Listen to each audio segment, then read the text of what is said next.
Education Policy 2020. For the inaugural function of this webinar, we have with us Honorable Pandit Vidyasagar sir, former Vice Chancellor of Swami Ramanand Tirtha Marathwada University, Nanded, as the inaugurator and resource person for the first technical session in this webinar. As the chairperson of the inaugural function, we have Honorable Dr. Madhavrao Patil Kinalkar, former Minister of Maharashtra State and President of our institution. Chief guest, respected Principal Deepak Dhote sir, Principal of Brijlal Biyani Science College, Amravati, who will be talking with us on the topic in the second technical session.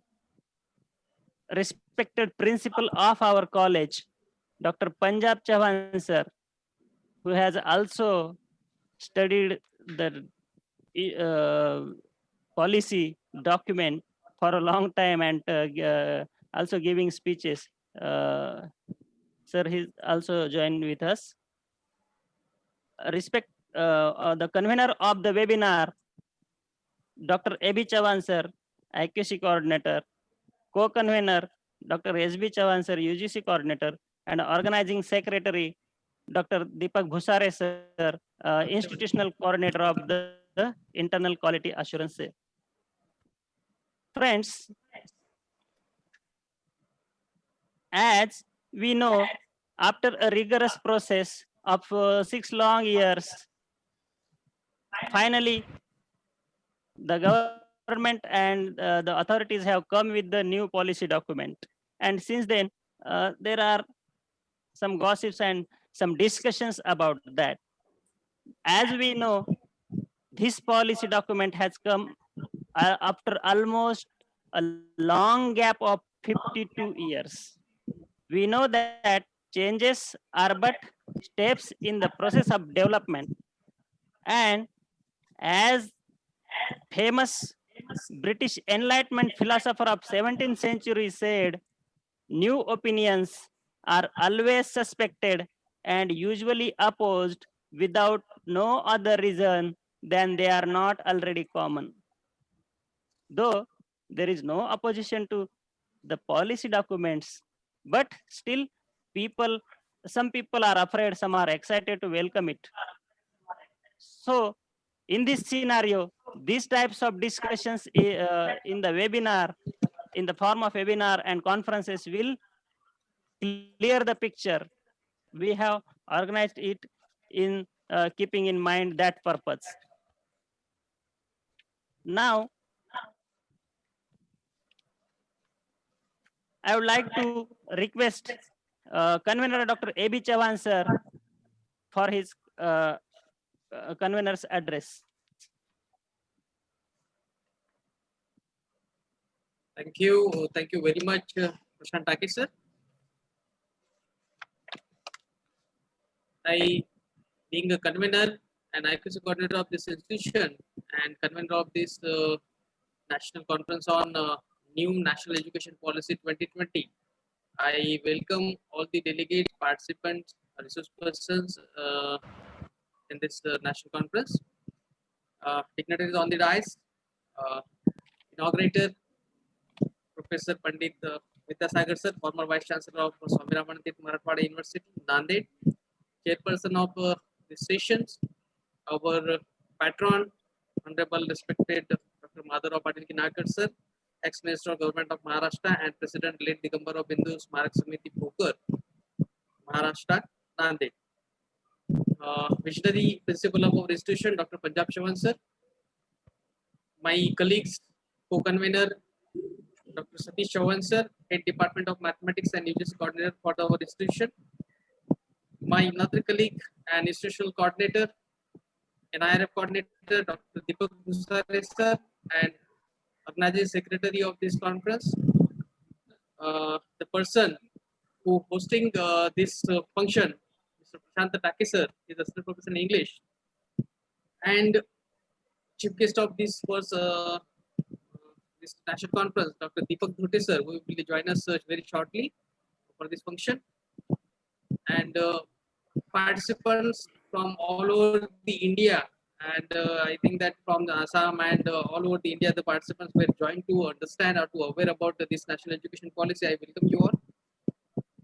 Our institution has organizing many webinar, national, international conferences during this period of lockdown. And meanwhile, this national education policy has approved by our ministry, Union Minister on the 30th of July 2020. And IQSC and the institution has took this opportunity of COVID-19 to organize such a conference regarding the awareness of new national education policy on this virtual platform. Uh, so we take this opportunity to aware, to understand what is exactly the national education policy, and we are organized this national conference. So, being the convener, I would like to have some word about this conference, why this conference is necessary, or why this webinar is necessary to organize. Uh, so, based on the TSR, the Subramaniam Committee report, and the input from the Ministry of Human Resource Development Department, the Government of India, K. Kasturirangan Committee has produced a comprehensive document regarding the draft new education policy 2090, and the Union Cabinet has approved the new education policy on 30th of July 2020. Dear friend, the country got a new education policy for after a long gap of the 34 years. From the school education to higher education, it envisioned to provide a new structure to the education system in the country. In the higher education system, the policy adopts and integrates a flexible approach to education at the undergraduate level, emphasizing the need of liberal education for preparing students to navigate their way into a future with a variety of employment scenario, as well as many other roles they will be play in their professions. Dear friend, at the master level, the policy envisages to have a stronger research component to strengthen the appropriate profession competency in the domain area and to prepare students for a research degree. Further, the policy stresses on the importance of having a multidisciplinary environment at a higher educational institution. All these need passionate and community of human resources in the higher education system, and the faculty member must be adequate, adequately oriented, prepared, and trained. So this national webinar uh, on the new national education policy, that is NEP 2020, the expectation of the policymaker with regard to the role of head of school and higher education and the teacher for the attainment to the objective of the new education policy, including teaching and learning resources. So with this, a few words about this webinar, about this conference. I raise myself, and once again, I welcome you all in this one-day national webinar on new education policy. And I hope you all will enjoy this both the technical session by lead by Professor Vidyasagar sir, who is a former VC for the our Swami Ramanand Tir Marathwada University, and the second technical session which is led by Professor Dr. Deepak Dhute sir, who is a principal in Brijlal Bihari Science College, Amravati. So I hope, I wish you all the best, and I hope you will have a more entertaining, more knowledgeable both the technical session for today. And with this, I discharge for the this webinar host, Prashant Taki sir, to proceed further. Thank you very much, sir. Prashant Taki sir. Thank you, sir. We must welcome the changes. In the world, the pace of change is very at a higher rate. And history shows that the societies which have shown reluctance to accept changes or go with changes have perished. With these few words, I would like to request the principal of our institution, Dr. Punjab Chavan sir, to cast his welcome address and introduce the topic. Principal sir, start. Yes, Namaskar. National Webinar on New Education Policy 2020. नवीन शैक्षणिक धोरणावर सर्वांगीण चर्चा व्हावी यासाठी या e वेबिनारचे आमच्या महाविद्यालयाच्या वतीनं आयोजन केलेलं आहे. या ई वेबिनारचे अध्यक्ष, आमच्या संस्थेचे अध्यक्ष, आमचे मार्गदर्शक, या सर्व कार्यक्रमाचे प्रेरणास्त्रोत आदरणीय माजी मंत्री डॉक्टर माधवरावजी पाटील किनाळकर साहेब, उद्घाटक आपल्या स्वामी रामानंद तीर्थ मराठवाडा विद्यापीठाचे माजी कुलगुरू, विचारवंत, विज्ञान साहित्यिक डॉक्टर पंडित विद्यासागर सर, या वेबिनारमध्ये मार्गदर्शन करणार आहेत ते प्राचार्य ब्रिजलाल बियानी महाविद्यालयाचे विज्ञान महाविद्यालयाचे प्राचार्य डॉक्टर दीपक धोटे सर.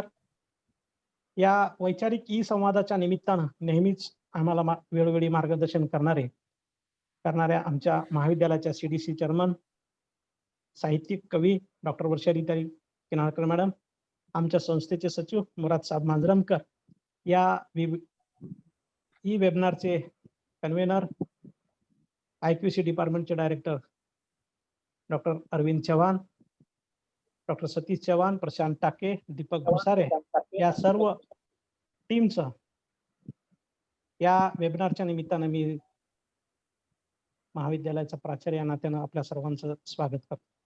मित्रांनो, महाविद्यालयाच्या शैक्षणिक आणि भौतिक सामाजिक विकासाच्या मध्ये ज्यांनी अत्यंत महत्वाची मुहूर्त मिटवली ते आम्हा सर्वांची प्रेरणास्त्रोत आमच्या संस्थेचे संस्थापक अध्यक्ष कैलासवासी भुजंगरावजी पाटील किनाळकर यांचं या निमित्तानं मी स्मरण करू इच्छितो. आम्ही त्यांच्या कायम ऋणात राहू इच्छितो. महाविद्यालयानं अनेक क्षेत्रामध्ये जी भौतिक असेल, सामाजिक असेल, शैक्षणिक असेल, जी आपली गुणवत्ता निर्माण केलेली आहे, त्या गुणवत्तेचा ठसा महाविद्यालयाचा विद्यापीठ पातळीवर आपापल्या परीनं उमटविलेला आहे. त्याची दखल विद्यापीठानं नुकतीच घेतली आणि विद्यापीठानं महाविद्यालयाला बेस्ट कॉलेजचा पुरस्कार देऊन गौरवलेलं सुद्धा आहे. महाविद्यालय अनेक क्षेत्रामध्ये प्रगती करत असताना शैक्षणिक गुणवत्ता कशा पद्धतीने राखावी या दृष्टिकोनातून सुद्धा सातत्यानं प्रयत्न करत असते. मी आणि माझ्या महाविद्यालयाचे सर्व स्टाफ या दृष्टिकोनातून सातत्यानं प्रयत्न करत आहोत. या COVID-19 महामारीच्या काळामध्ये शैक्षणिक कार्य करत असताना शैक्षणिक संवाद विद्यार्थ्यांसोबत आणि आपल्या सर्वांसोबत कायम राहावा या दृष्टिकोनातून अनेक ई वेबिनारचा असेल, ई कॉन्फरन्सचा असेल, त्याचबरोबर ही निरंतर शिक्षणाची प्रक्रिया चालावी या दृष्टिकोनातून ऑनलाईन क्लासेस असतील, या सर्वांचं आयोजन महाविद्यालयानं गेल्या 5-6 महिन्यापासून सातत्यानं सुरू ठेवलेलं आहे. हे या ई वेबिनारच्या निमित्ताचं कारण असं की जुलैच्या अखेरमध्ये ज्यावेळेस केंद्र सरकारच्या कॅबिनेट मंत्रिमंडळानं नवीन शैक्षणिक धोरणाला मान्यता दिली आणि नवीन शैक्षणिक धोरणाच्या संदर्भामध्ये फार मोठ्या प्रमाणामध्ये चर्चा देशभर व्हायला लागली. या चर्चेमध्ये आपल्यालाही नवीन शैक्षणिक धोरण केवळ प्राध्यापक कर्मचाऱ्यांनाही शैक्षणिक धोरण समजावं हा हेतू न ठेवता सर्व विद्यार्थ्यांना सुद्धा नवीन शैक्षणिक धोरण कळावं या दृष्टिकोनातून याच्यावर एक वैचारिक संवाद घडून आणणं अत्यंत आवश्यक वाटलं आणि त्या दृष्टिकोनातून या नवीन शैक्षणिक धोरणावर आम्ही हा ई वेबिनारचं आयोजन करून एक शैक्षणिक संवाद आपल्या सर्वांसाठी उपलब्ध करून दिलेला आहे. शिक्षण साधारणतः विवेकानंद असं म्हणत असतात की education is the manufacture of the perfection already in man. म्हणजे स्वची ओळख ज्याला आपण म्हणतो, ती स्वची ओळख करून देणारं भारतीय पारंपरिक शिक्षण आणि या भारतीय पारंपरिक शिक्षणाची या नव्या शैक्षणिक धोरणावर फार मोठा ठसा उमटवलेला आहे असं आपल्याला एकूण शैक्षणिक धोरणाची पॉलिसी पाहिल्याच्या नंतर दिसून येते. माणसामध्ये असलेले मूळ स्वभाव जे आहे, मूळ गुण आहे, त्याचं पूर्णत्वाचं प्रगटीकरण या शिक्षणाच्या माध्यमातून झालं पाहिजे आणि त्या दृष्टिकोनातून शैक्षणिक पॉलिसी ठरली पाहिजे.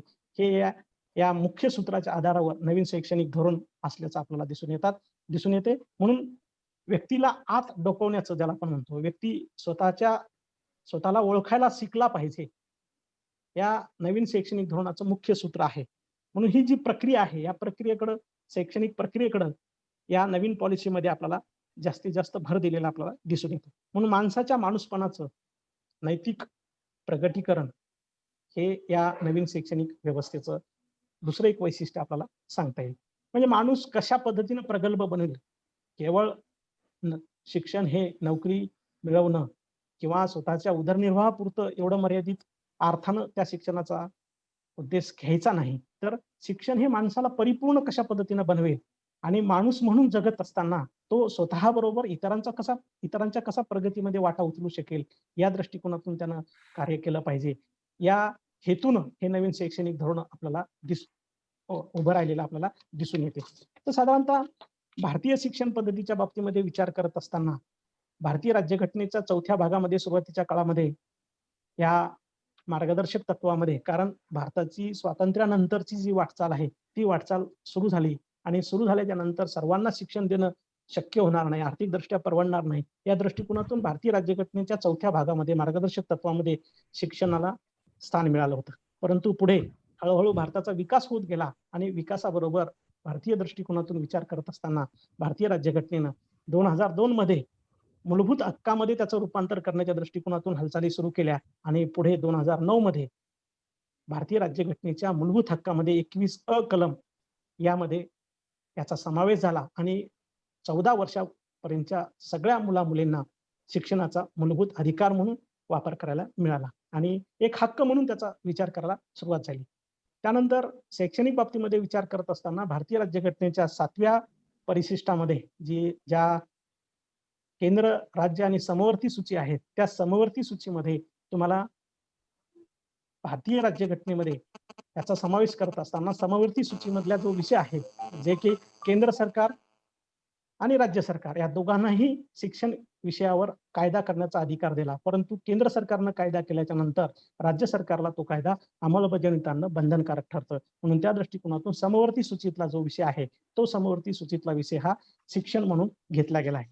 परंतु आता जे हे नवीन शैक्षणिक धोरण आलेलं आहे, त्या नवीन शैक्षणिक धोरणामध्ये तुम्हाला समवर्ती सूचीतल्या या विषयावर कायदा केंद्र सरकारनं आणत आहे आणि म्हणून त्या आधारावर संपूर्ण राज्यांना सुद्धा या शैक्षणिक धोरणाची अंमलबजावणी करणं बंधनकारक ठरलेलं आहे या समवर्ती सूचीतल्या विषयामुळे.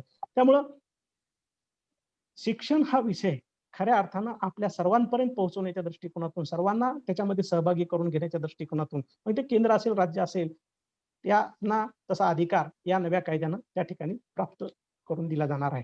शैक्षणिक धोरणाच्या संदर्भामध्ये विचार करत असताना अनेक नवे घटक, नवे पॅटर्न या माध्यमातून निर्माण करण्यात येत आहेत. त्यामध्ये साधारणतः 5+3+3+4 ही जी धोरण आहे, हे धोरण एक रचना ज्याला आपण म्हणतो, ती रचना शैक्षणिक बाबतीत आताचं जे 10+2 असं जे धोरण होतं, ते धोरण आता बदलणार आहे. साधारणतः त्याची या नवीन शैक्षणिक धोरणाची अंमलबजावणी 2021 ते 21 पासून सुरू होईल आणि टप्पे पाडलेले आहेत. प्राथमिक 21ला आणि साधारणतः मिडल स्कूल ज्याला म्हणतो, मिडल शैक्षणिक धोरण ज्याला आपण म्हणतो, शैक्षणिक स्टेज ज्याला आपण म्हणतो, ती साधारणतः 2022 पासून त्याची अंमलबजावणी होईल आणि त्याच्यानंतर पुढे हळूहळू 2030 पर्यंत याची संपूर्ण अंमलबजावणी केली जाणार आहे.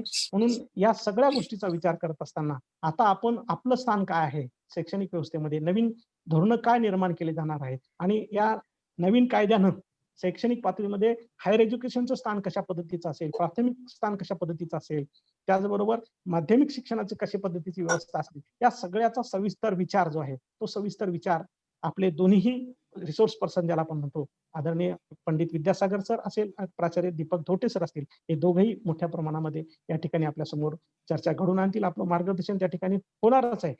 म्हणून नवीन शैक्षणिक धोरणाची जी उद्दिष्ट आहेत, त्या उद्दिष्टांचा जर विचार केला तर साधारणतः भारताच्या दृष्टिकोनातून विचार केला तर भारत केंद्रीय शिक्षण पद्धतीचा स्वीकार या ठिकाणी केलेला आपल्याला दिसून येतो. निसर्गाचा समतोल राखणारी जी आणि परिवर्तनवादी शिक्षण व्यवस्था ज्याला आपण म्हणतो, ती शिक्षण पद्धती या नव्या धोरणामध्ये आपल्याला दिसते.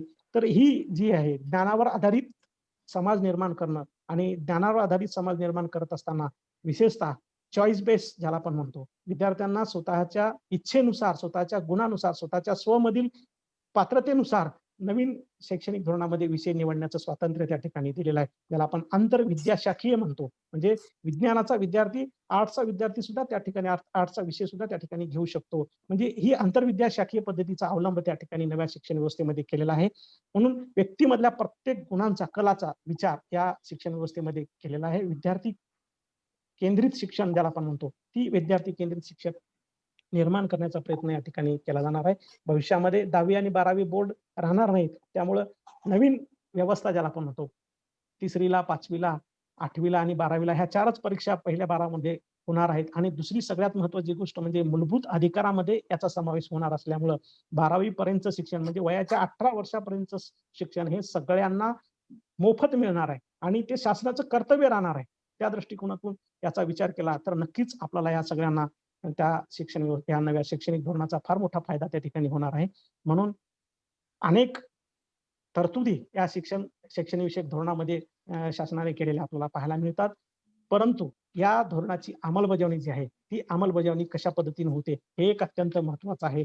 कारण सगळं जरी चांगलं धोरण स्वीकारलं, भारत तसा श्रीमंत आहे आपण म्हणतच असतो. पण इथली जी ध्येय धोरणं जी आहेत, ती ध्येय धोरणं शासनाची ध्येय धोरणं ज्याला आपण म्हणतो, ती ध्येय धोरणं धरसोडवरतीची असल्यामुळं अनेक वेळा अडचणीची त्या ठिकाणी ठरतात. 1986ला ज्यावेळेस नवीन शैक्षणिक धोरण आलं, त्यावेळेस ते धोरण सुद्धा अतिशय चांगलं होतं. सुरुवातीला कोठारी आयोग आला, राधाकृष्ण आयोग आला. या आयोगाने सुद्धा अतिशय चांगली धोरणं त्या ठिकाणी स्वीकारली होती. परंतु त्याची अंमलबजावणी ज्याला आपण म्हणतो, ती अंमलबजावणी व्यवस्थितरित्या होऊ शकली नसल्यामुळं अनेक वेळा त्याच्यामध्ये प्रॉब्लेम तयार झाले, समस्या निर्माण झाल्या आणि म्हणून रट्टेबाजीचं शिक्षण ज्याला आपण म्हणतो, ते रट्टेबाजीचं शिक्षण कालांतरानं चालू झालं आणि म्हणून परीक्षार्थी बनला. विद्यार्थी ज्ञानाकेंद्रित बनण्याच्या ऐवजी परीक्षार्थी बनला आणि परीक्षार्थी बनल्यामुळं नैतिक जडणघडण ज्याला आपण म्हणतो, ती नैतिक जडणघडण बाजूला पडली आणि म्हणून माणूस म्हणून जगण्याची जी समाजामध्ये माणूस म्हणून निर्माण करण्याची जी व्यवस्था आहे, ती व्यवस्था त्या ठिकाणी या शिक्षण व्यवस्थेनं थोडीशी मागं पडली आणि आता या नवीन शैक्षणिक व्यवस्थेमध्ये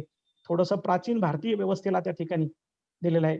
मिशन तक्षशिला, मिशन नालंदा ज्याला आपण म्हणतो, तशाचा उल्लेख करून एक प्रकारे पारंपरिक व्यवस्थेला सुद्धा फार महत्त्वाचं स्थान त्या ठिकाणी दिलेलं आहे. आणि विशेष म्हणजे मागासलेल्या भागासाठी SEZ ज्याला आपण म्हणतो, स्पेशल एज्युकेशनल झोन ज्याला आपण म्हणतो, ते निर्माण करण्याचं ध्येय सुद्धा या शैक्षणिक व्यवस्थेमध्ये, नव्या शैक्षणिक धोरणामध्ये आपल्याला दिसून येते.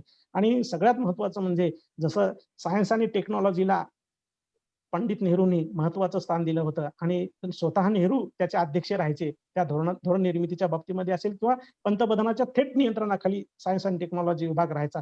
त्याच पद्धतीनं आता या नव्या कायद्यामध्ये, शैक्षणिक पॉलिसीमध्ये पंतप्रधान या राष्ट्रीय शैक्षणिक धोरणाचे प्रमुख असतील आणि त्यांच्या नियंत्रणाखाली, त्यांच्या PMOच्या ऑफिसच्या नियंत्रणाखाली हे शैक्षणिक धोरण त्या ठिकाणी अंमलबजावणीत येईल. त्यामुळं थोडीफार आशा ज्याला आपण म्हणतो, चांगलं धोरण निर्माण होईल आणि त्या धोरणानुसार त्याची अंमलबजावणी होईल, या दृष्टिकोनातून एक आशा ज्याला आपण म्हणतो, ती आशा निर्माण झालेली आहे. अनेक चांगल्या गोष्टी या नवीन शैक्षणिक धोरणामध्ये आहेत. नवीन पॉलिसीमध्ये खूप काही बोलायचं त्या ठिकाणी बोलता येऊ शकेल इतकं खूप या धोरणामध्ये आपल्याला दिसून येते. संशोधनाला दिलेलं महत्त्व असेल, नॅशनल रिसर्च फाउंडेशन स्थापन केली जाणार आहे. 20,000 कोटीचं बजेट त्या ठिकाणी सुरुवातीला दिलं जाणार आहे. आणि सगळ्यात महत्त्वाची गोष्ट म्हणजे आर्थिक बाबतीमध्ये याच्यामध्ये एक महत्त्वाचा मुद्दा आपल्याला दिसून येते. तो दुसरा महत्त्वाचा मुद्दा म्हणजे जेवढे काही शासनाचं धोरण असेल, म्हणजे कृषीचं असेल, कुठल्याही धोरणाचे म्हणजे अगदी रोड बांधणीचे धोरण असतील, याच्यावर 20% बजेट म्हणजे एकूण जर समजा जेवढं बजेट त्या ठिकाणी त्या योजनांसाठी घोषित केलं जाईल, त्याच्यातल्या 20% बजेट हे शिक्षण व्यवस्थेसाठी राखून ठेवलं जाईल. म्हणजे इतकी आर्थिक दृष्टिकोनातून तरतूद या नव्या पॉलिसीमध्ये आपल्याला दिसून येते. परंतु त्याची अंमलबजावणी मात्र आता सगळ्यात महत्त्वाचा मुद्दा म्हणजे सगळेजण जे टीका केली जात असते, त्या टीकेचा विचार केला तर त्याची अंमलबजावणी अत्यंत महत्त्वाची आहे. शिक्षणाला सार्वत्रिकरण करत असताना आंतरराष्ट्रीयकरण ज्याला आपण म्हणतो, ती करण्याची भूमिका सुद्धा नव्या पॉलिसीमध्ये झालेली आहे. आपल्याला इथं जे विद्यापीठ स्थापन होणार आहे, 15,000 विद्यापीठामध्ये या शाळा आणि महाविद्यालय आणि विद्यापीठाचं रूपांतर 15,000 विद्यापीठामध्ये केलं जाणार आहे. ते विद्यापीठं कशा पद्धतीनं सक्षम बनतील आणि ते बनलेले विद्यापीठं विदेशामध्ये सुद्धा आपलं स्वतःचं अस्तित्व कशा पद्धतीने निर्माण करतील, याची सुद्धा काळजी या नव्या पॉलिसीमध्ये घेतलेली आपल्याला पाहायला मिळते. म्हणून जसं शिक्षणावर भर दिला, तसं शिक्षकाला सुद्धा सतत निरंतर प्रशिक्षण देण्याच्या दृष्टिकोनातून अनेक संस्था निर्माण केलेल्या आहेत. त्या सगळ्या संस्थांच्या माध्यमातून आपल्याला नवीन शिक्षण प्रक्रिया घडवली जाईल. शिक्षकाला सुद्धा त्या पद्धतीचं प्रशिक्षण दिलं जाईल. या चा विचार सुद्धा या नव्या पॉलिसीमध्ये आपल्याला दिसून येतो. म्हणून यापुढं ह्या सगळ्या धोरणाची अंमलबजावणी जी आहे, कशा पद्धतीने केली जाते यावरच मला वाटतं या नवीन शैक्षणिक धोरणाचं यश-अपयश अवलंबून आहे. अनेक मुद्दे आहेत. या सर्व मुद्द्यांचा उहापोह आदरणीय दोन्ही रिसोर्स पर्सन त्या ठिकाणी करतील आणि आपल्याला त्या सुंदर अशा वैचारिक या नव्या पॉलिसीवर वैचारिक संवाद त्या ठिकाणी घडून येऊ शकेल आणि आपल्याला सुद्धा त्याची चांगल्या पद्धतीने माहिती मिळेल. एवढीच या निमित्ताने आशा व्यक्त करतो आणि माझे 2 शब्द संपवतो. जय Hind. Thank you, sir. Thank you, sir. You have enlightened us on the legal or constitutional side of the policy, new education policy. And we can hope with the center has taken charge of some of the issues in the hands of state, we can hope one nation, one education. With this, now may I request Venkatesh Jadhav sir to introduce today's inaugurator, Honorable Pandit Vidyasagar sir, former Vice Chancellor, Swami Ramanand Tirth Marathwada University. Venkatesh Jadhav sir, please introduce Vidyasagar sir to the participants.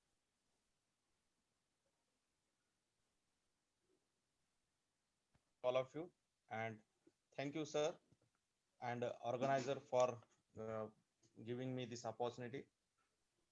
I am here to introduce Honorable Dr. Pandit Vidyasagar sir. Sir has a well-known educationalist at a state and international level, a renowned educational committee member. Sir has completed MSc Physics in 1975 and PhD in 1980 from University of Pune. He has held the position of visiting professor, assistant professor, associate professor, and professor. Sir was director and member of management council in University of Pune. He has also held the charge as acting vice chancellor of Pune University for more than six times. The total experience of teaching and research for postgraduates, MSc, MPhil, and PhD level for more than 30 years. Dr. Pandit Vidyasagar sir has done research project as a principal investigator and had written 18 books and articles on education, research, and science popularization. He is a member of many reputed scientific society.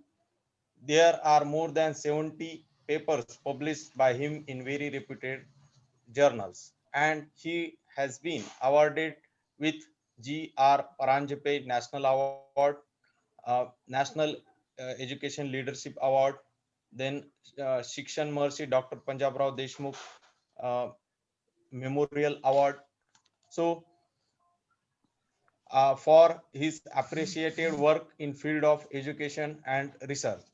Honorable Sir was a Vice Chancellor for our university, Swami Ramanand Tirth Marathwada University, Nanded, during 2013 and to 2018.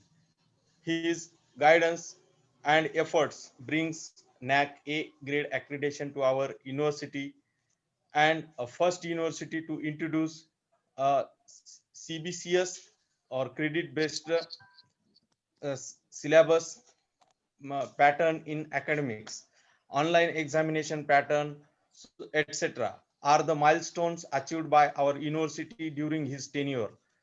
Sir, he has worked as many important posts and also chaired committee set up by UGC, state, government, and university level. He has a regular senior associate at International Center for Theoretical Physics, Trieste, Italy for 12 years. He was invited as a professor at Chubu University, Japan. Now, with this huge biodata and efforts and guidance towards society in research, education, and science popularization. Sir is working currently as a professor emeritus Savitribai Phule University, Pune. So, with these few words, I request Sir to guide us with your valuable words. Dr. Pandit Vidyasagar, sir. Should I start? Thank you. Thank you. 1 minute, sir. Okay. Sir, I request Honorable Vidyasagar sir to formally inaugurate the webinar and carry on with the technical session. Okay. Uh, So if you you have some project my PPT slides. or something to share with us. Yeah, yeah, I Okay, have okay, already sir. sent. Yes, sir. Yeah, yes, sir. Yes, sir. They are working. They are sharing. Please wait a minute, sir. Wait. YouTube ने share कर.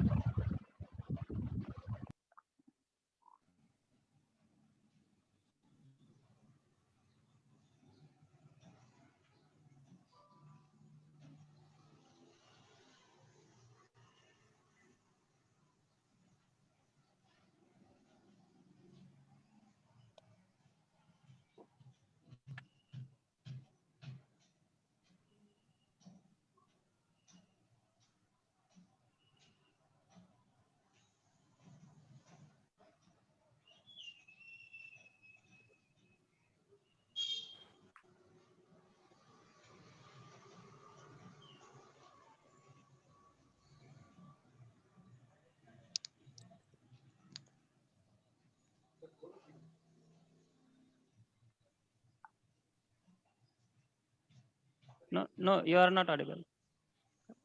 No, is it? Is there any problem in sharing? No, no, no. No, sir. No, sir. Okay.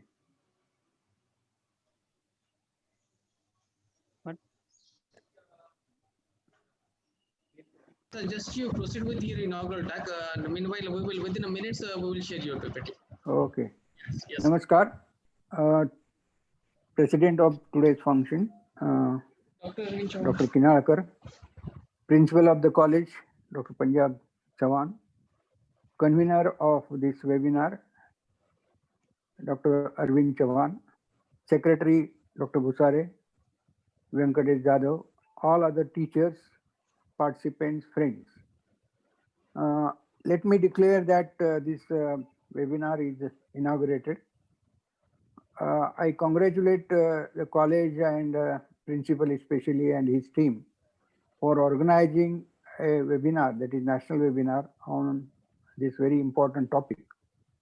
And of course, there are many speakers who would be sharing their views and also experience with the participants.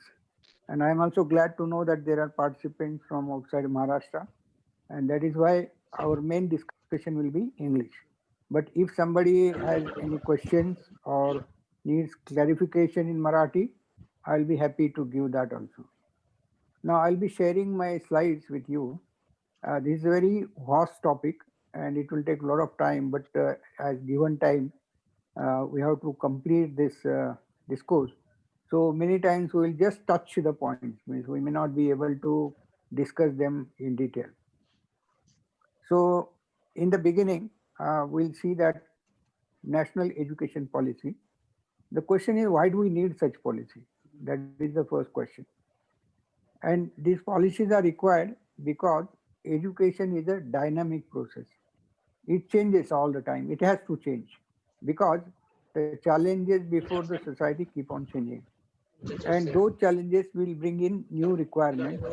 And to satisfy those requirements, we have to train our students. And if we want to train our students, we have to change the education itself. And this has been happening over last 100 years. As you know that in India, higher education in true sense started in 1854 when there were 3 universities which were established. And since then, there are many commissions which have been there. Zakir Hussain committee was there, Radhakrishnan committee was there, many other British educationists also chaired these commissions, and they gave lot many suggestions as time as per the needs of that time, and many of those suggestions were implemented. But after independence, there were three important commissions. The first commission was Kothari Commission, Dr. Kothari Commission, and it has been there for a long time, and the suggestions made by the commission were implemented, and that is how our education developed in India. Then in 1986, there was another commission that was under the chairmanship of Sam Pitroda, and there were many suggestions made over there. Means main being that we have to have 1,500 universities in India, and second thing is that we have to develop the educational resources. That is how the library is now named as a Center for Resources. So next slide, please. So I'm happy to share my views, and I have already thanked. So this is the point which I was talking about. Kothari Commission, I have said, Sam Pitroda Commission, and then recently Dr. Kasturangan Commission. Now, this Kasturangan Commission, which we will be discussing, is different in many sense, because this is the first commission which takes into account means the things right from pre-primary level to postgraduate level and even beyond that. So that is one thing. Second thing is that after independence, we have accepted certain framework of teaching, and that was classroom teaching, basically blackboard and chalk and talk, we can say. And that model has been discarded by this commission. So these two important changes actually make this commission very different from other commissions. Next slide. So how does commission decide that what are the suggestions to be made? The first thing is that there are lacunae in the present system. Every time, means even this commission is implemented, there will be some lacunae, and so we have to remove them after some time. So the first thing is that what are the lacunae in the existing educational system? Next slide, please. So that one has to take into account. Next slide. So the first shortcoming of the present system is that there is no common thread from the primary education to the higher education. That is the first thing, that no common thread in primary to higher education. Second thing is that our emphasis is not on understanding the subject, but as principal has already mentioned, that is on rote learning. Means students will memorize the thing and they will express that in examination. So that is the emphasis that has to be changed. Then teaching learning framework is very rigid, because now we have introduced CBCS and all. So some choice is given to the student, but still there are many restrictions on learning procedure, and those restrictions are to be removed. Means teaching learning framework is to be made flexible. Then few institutions giving higher education in local language. As you know that language of instruction in most of the cases like science and commerce is English, even law, and only few subjects like social science and all, they are taught in local language or in mother tongue. So that is also a shortcoming in the present system. Then institutions do not have any freedom, like college. College hardly has any freedom of deciding the syllabus or deciding the teaching learning method or deciding the way students are evaluated. So these restrictions are there with the institutions. Then for teachers, there are very few opportunities for professional development in the present system, as you know, our teachers experience. And the last one is lack of research. So this is very serious lacunae in the present system, that all teachers are not involved in research. Very few teachers are involved in a serious research or quality research, that is what it's called. Doing research is one thing and doing quality research is another thing. So that is an research. Next slide, please. So another shortcoming is planning and leadership is missing. Means though these institutions have like principals, they have some other educationists associated with them, but they are not actually giving leadership, educational leadership. That is also shortcoming. Then in India at present, there are too many governing bodies. To name few,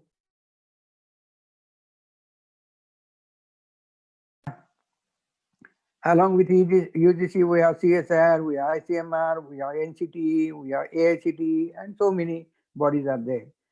Then Council of Architecture, Bar Council of India. There are so many bodies which are established as per the Act of Parliament. And all these bodies control the higher education. So too many cooks spoil the curry. That is how these so many governing bodies are spoiling the higher education. Then large number of affiliated colleges. This is known that every university in Maharashtra, means non-agriculture university, you can say, they have a large number of colleges affiliated to that. And that puts a lot of burden on the university system, because most of the time goes in arranging examination, framing the syllabi, training the teachers, and that kind of thing. So university is left with very less time, money, and resources to do quality research. So that is hampering the efficiency of universities. Then lack of multidisciplinary educational atmosphere. Say a college, means as we'll see later on, that many colleges are there which are only single faculty college or single subject college. And that is how there is no multidisciplinary atmosphere. And the most important thing of all is that lack of skill development and vocational training. We have introduced to some extent, means like in CBCS, we have skill enhancement courses, but they are not enough. And second thing is vocational training is not considered equivalent to the normal teaching. It is considered as secondary. So that has to change. And that is also aim of this particular policy. Next. Next slide, please.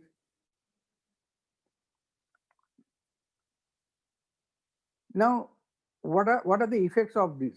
As they are very visible, the first one is that we are in love of average, doing things at average level. Means our syllabus is average, our teaching is average, our evaluation is average, our result is average, our student is also average, and we do all these things at average level. Why? Because they are to be done for a large system. And when you deal with a large system, things are always at the average level. So that has to change. Then students do not have opportunity for learning and experimentation. That is also lacking. As we will see that multidisciplinary institutions are not there. Then teacher has to explore the role not only as academician, but researcher, administrator, resource generator. So those opportunities are lacking in the present system. And he is not educational developer and innovator. Teacher has very less say in all these things. Of course, at some places, cases, they are the member of board of studies and all, but that number is small. So every teacher has to have opportunity to be an educator, education developer, and innovator. Next.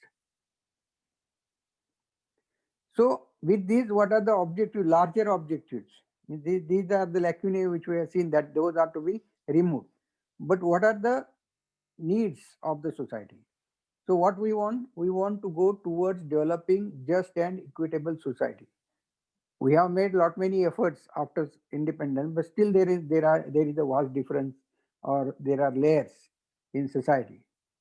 Then revamping of all aspects of educational system. That what are those we'll see in a minute.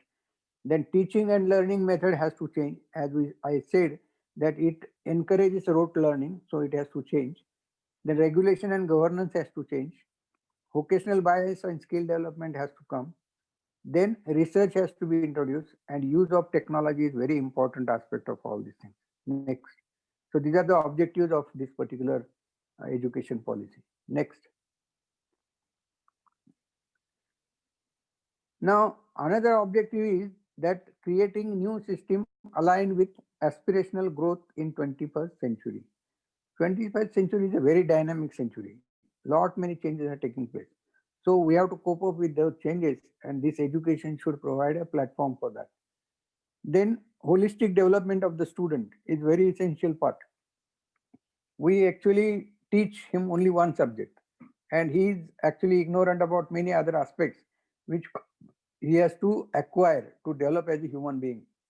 So that is also missing. Now, why do we learn? We have to learn to know, learning to do, and learning to live together. So these three purposes are there. So new education policy gives emphasis on that. And learning to develop virtues such as, means memory, of course, we have to remember certain things, reasoning, aesthetic sense, physical capabilities, communication skills, and there are many more which we'll see later on. So holistic development means along with the subject knowledge that student should acquire other capabilities to make him a perfect human being. Next. Next. So what are the targets that this education policy decides for this? The first target is that gross enrollment ratio has to be increased to 50% by 2035. Means we have 15 years and right now it is around 26%. So we have to double, make it double. So that is the first aim, so that more and more, say, say our students in the age of 18 to 23 should come into the higher education. Then we have to develop an enlightened, socially conscious, knowledgeable, skilled nation. So that is the larger perspective. Then higher education must develop good, well-rounded, creative individuals with intellectual capacities, spirit of service, and strong ethical compass. So this is a very big, say, demand from the education, because we are doing even 1/3 or 1/4 of this right now, because lot many things are missing in the present system. And in order to happen this, the policy suggests the restructuring of the present or existing system. Right now in India, there are 40,000 odd colleges. That is there. Then there are 800 universities. I mean, these universities are central universities, state universities, deemed universities, private universities, like that. There are no foreign universities yet, but they will come. So this large number of institutions, what is the condition? The condition is 40% of these colleges are single program college, means single program or single faculty. It means they are not multidisciplinary. And what is the aim of this particular policy? To provide multidisciplinary environment to the student. Next. Then another thing is that 20% colleges have enrollment less than 100. If college has 100 students, how can college provide basic, say, facilities to the students in terms of classrooms, in terms of laboratories, in terms of hostels, in terms of sports, in terms of cultural activities, and skill development, vocational bias? Not possible. And that is what is happening right now. So having large number of colleges means nothing. And only 4% have strength which is greater than 3,000. So that is the present situation. That is why this policy suggests that in future we will have only 3 types of institutions. The first is research university. So these research universities will be mainly doing research, but they will do some part of teaching also, but that will be less. What is the example? Like Indian Institute of Science, Bangalore, or National Chemical Laboratory, Pune. So these are the institutions where mainly research goes on, but they will carry out teaching for MPhil, PhD students and that kind of. So this is the first type. And they will have students of the order of 25,000 each. And how many number? Number would be 100 to 150. Then teaching universities, like now, say, Swami Ramananda Tirtha Marathwada University, Pune University, or Mumbai University. So these universities are teaching universities. And they will have also 25,000 students in total. Remember that this is unaffiliated system that we'll see later on. That's why 25,000. Right now we count students of all colleges also, and that makes in lakhs, because there are 400 odd colleges, 800 odd colleges affiliated to the university. So this will not happen. And like that there will be 1,000 to 2,000 such universities, teaching universities. And apart from that, there will be colleges. And how many colleges will be there? 10,000 they are envisaged. So reduce means the present number of colleges, 40,000, they will be almost reduced to 10,000. and each college will have 5,000 as a strength. So it will accommodate all the number of students which we want to accommodate, doesn't matter. Next. So this is a drastic change which has been suggested by this. And what are the repercussions? The repercussions is that no affiliating universities. So universities will be an independent unit. Then all colleges will be autonomous. So there is a fear that what will happen to the colleges which are in the rural area.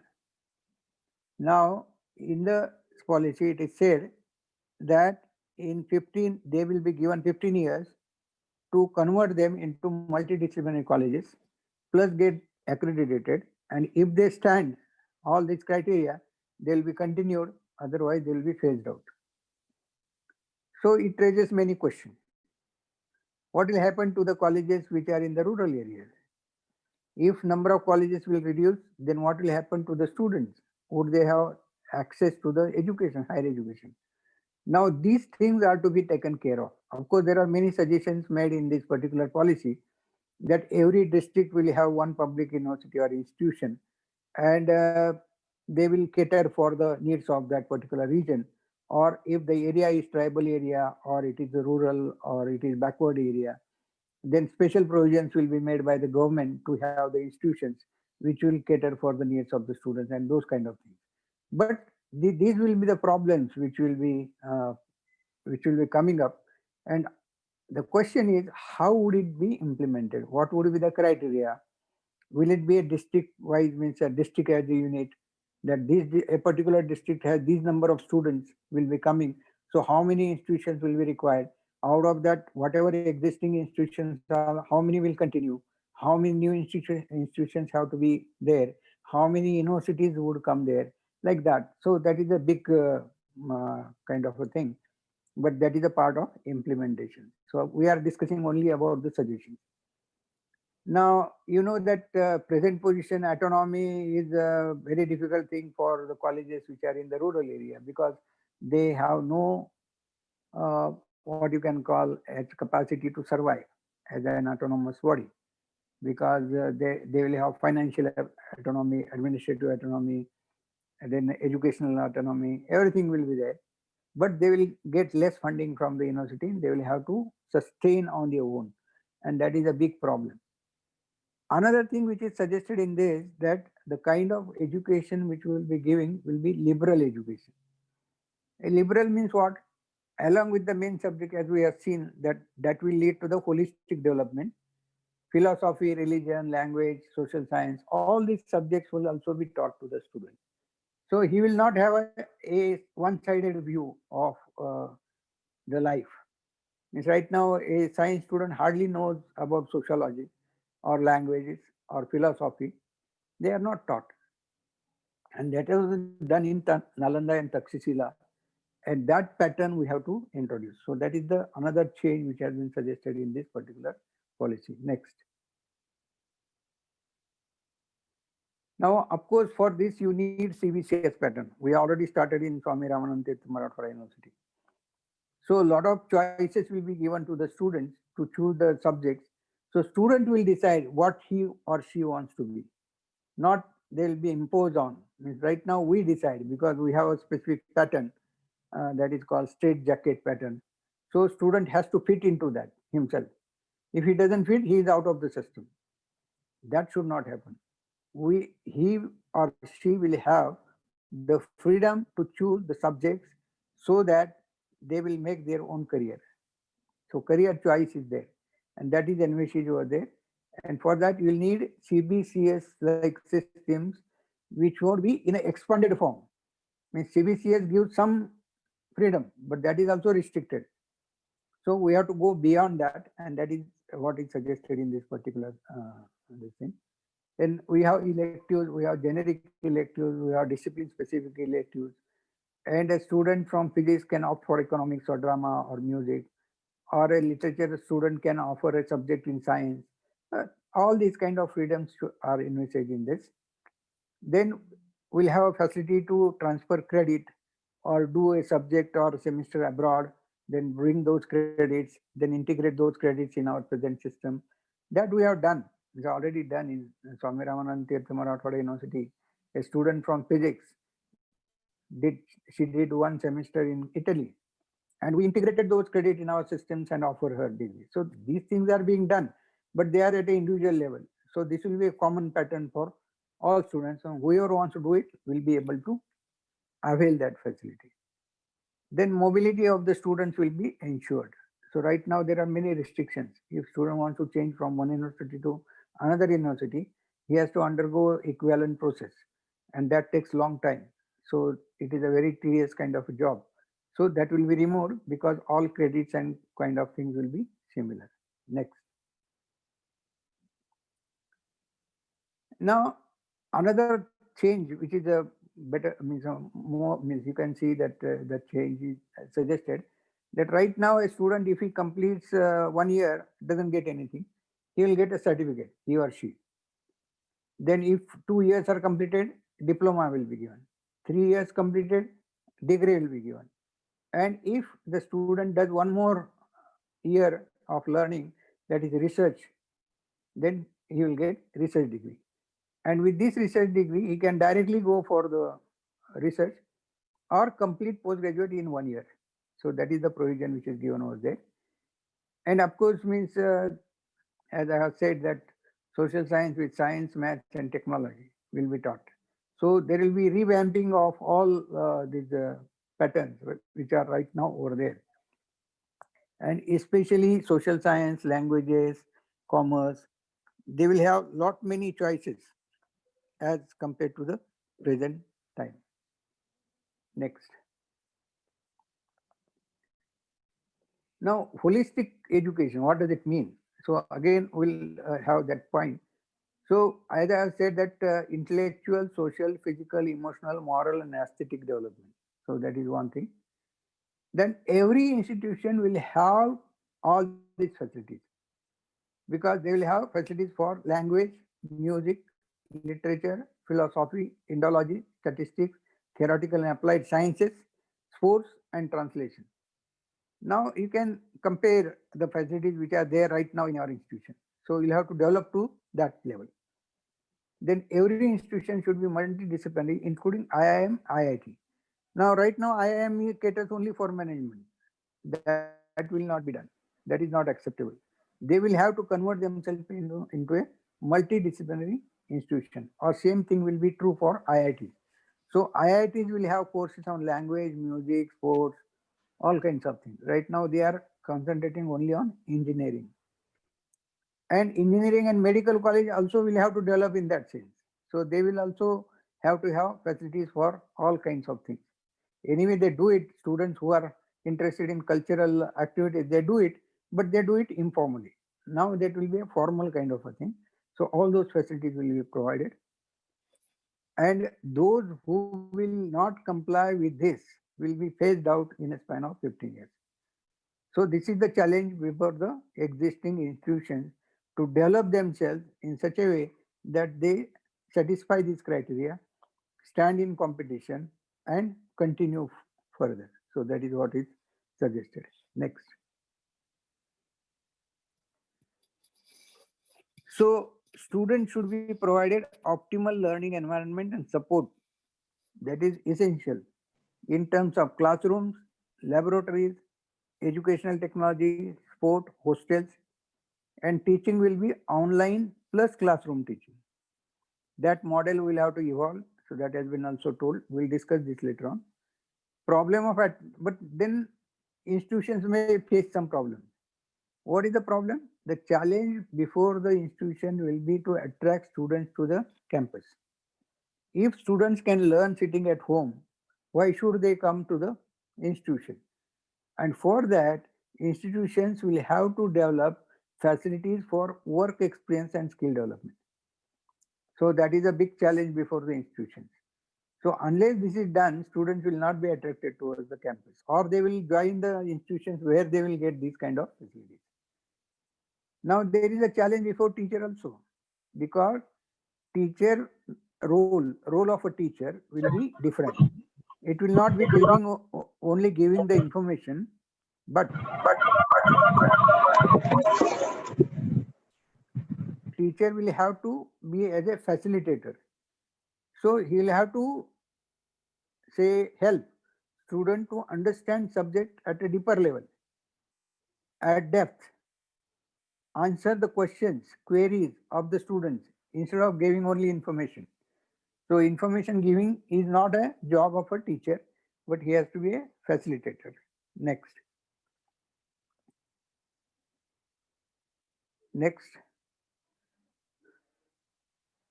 So this online education has started now with COVID and all, we know that. We have already started that. Right now also we are doing a webinar and all. But this is a big challenge before the teacher. We'll see the pros and cons also afterwards, but few points I will mention over here. That what is happening, that online teaching is exposing teachers not only to the students, but to the parents and society as a whole. And that is why teachers will have to be very careful about their language, depth of subject knowledge, accuracy. We should mean there is no chance to make mistakes. Body language, pronunciation, all these things are to be taken care by the teachers, because they'll be watched by many people in the society, including parents, and then that will bring in lot of criticism. Right now, teachers were only exposed to the students. Now they are exposed to the whole society. And this is a big challenge before the teacher. And this new education policy actually has suggested that, but now it has come before that only. Because of this COVID, teachers will have to teach now online. And that has already started. But teachers should give a very serious thought to this. So when you are speaking online, that will be there permanently. Anybody can record it and play it to you again. So you cannot deny that I have not said this or I have not pronounced this in this fashion. No, that is not possible. And that is why teachers will have to be utmost careful while speaking on web or speaking online. Then there is a change which is suggested in evaluation pattern. Right now we have only written test, but this policy says that you can have oral, you can have report thesis writing, you can have open book test, you can have home assignment, you can have practical, you can have project, you can have seminar, you can write a research paper. So all these avenues are open for the student, and the choice will be with the student. Student may decide that no, I don't want to write an examination for this subject. I'll give seminars, 1 or 2 seminars on the topics which are covered under this subject. And we'll have to allow that student to do that and evaluate the student in that fashion.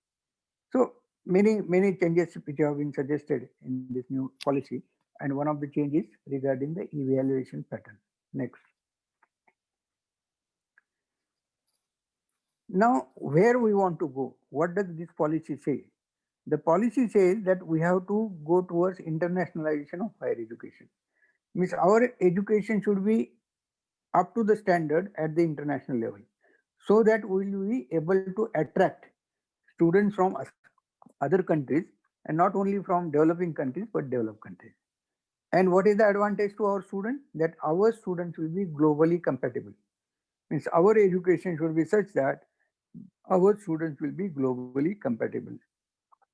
Now, internationalization doesn't mean that we have to copy what is happening in Harvard and MIT and all. We can preserve our own strength. So each college institution has its own strength. So preserve the own strength and remove the lacunae or shortcomings. So that is what it is. That is what is envisaged in this policy. Now there is a full chapter on teacher and teaching, teacher education, teachers. And in the present system, teachers are not treated well. Means we have different categories of teachers. You know that there is a permanent teacher, there are contractual teachers, there are CHB teachers, and so many things. And as I said, that there are very less opportunities for the professional development. So new policy says that this should not be done. Teachers should be provided enough opportunity to do their professional development. They should be given freedom to work. They should be provided incentive so that they acquire new knowledge, new techniques. They participate in skill development, vocational training, all kinds of things teachers should be able to do. and all facilities for that should be provided by the institution. So that is also envisaged in this. It's a big discussion on that, but I am putting in a very short way because we have to cover 3-4 points more, 3-4 points. Next. Then research is another thing. Right now, of course, research is being done to some extent. Means in university that is done at fuller extent. But in the colleges also, some of the teachers are engaged in research, but not all. And that there are reasons for that. One of the reason is getting the grants or the financial support for the research. Right now, there are agencies which provide this, means DST, DBT, CSIR, ISRO, BERN, BRNS, ICMR and all. But they provide only to particular kind of teachers, or their subjects under which the research work can be taken are limited. Now, this new policy suggests that there will be National Research Foundation. And this will be an open kind of a forum. Any teacher or researcher can apply on any topic they want to do research. I mean, there is no restriction. And these projects will be evaluated on the basis of merit and funding will be provided.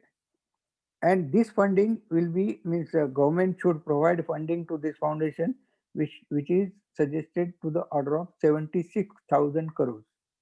So that large funding is actually suggested so that anyone who is interested in doing quality research should be able to get the funding for that purpose. So that is suggested. Another point which is there in this is about the professional education. So lot many changes are suggested in professional education. And the first one is that there will be not, they have to develop as a multidisciplinary units, as I have said. And there will be no specific universities for specific discipline or the subject. Like MUHS will be not like this right now. It will be a general university. BATU will be a general university. So they have to convert themselves into a multidisciplinary units. So that is what is suggested. I am not seeing the slides. So can you hear me? Are you able to hear me? Yes, sir, you are audible. Yes, sir. Acha, but I cannot see the slides. So this professional education, there will be there are many changes which have been suggested. And these graduates should know about sociology, ethics, and social responsibility.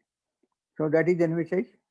Plus, some changes are suggested, like first 2 years will be common for MBBS, nursing, dental, and all kind of thing, and then the specialization will come in. Plus, they should have slide nahi disat sir. Slide disat nahi, huh? Okay, sir, working on that. Okay, ठीक है. That is must because it helps. Yes, sir. Some interruption was there. Yeah. Connectivity. Got it. Got it. Okay. Yes, sir. Quality of the professional education is not satisfactory, and that has to be improved.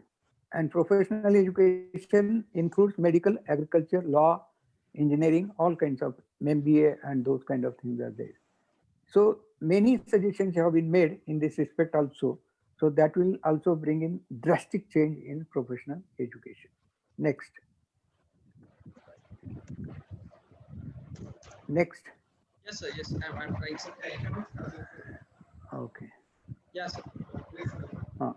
Yeah. So governance, right now I have said that there are many agencies which are governing higher education. In new education policy, 2 changes which have been made. Right now there are many rules, many constraints, many say expectations, but they are not followed seriously. New education policy said that you should have control which is very light, but it should be tight. Means, for example, they say that the autonomous colleges or the institutions and universities will be given freedom to decide their own norms and standards. So they will decide their norms and standards and they will be put on the website. So this agency will only verify whether that institution works as per those norms or not. They will not suggest any norms. or they are not going to cross-examine you. They will only see that these norms are followed. If they are followed, fine.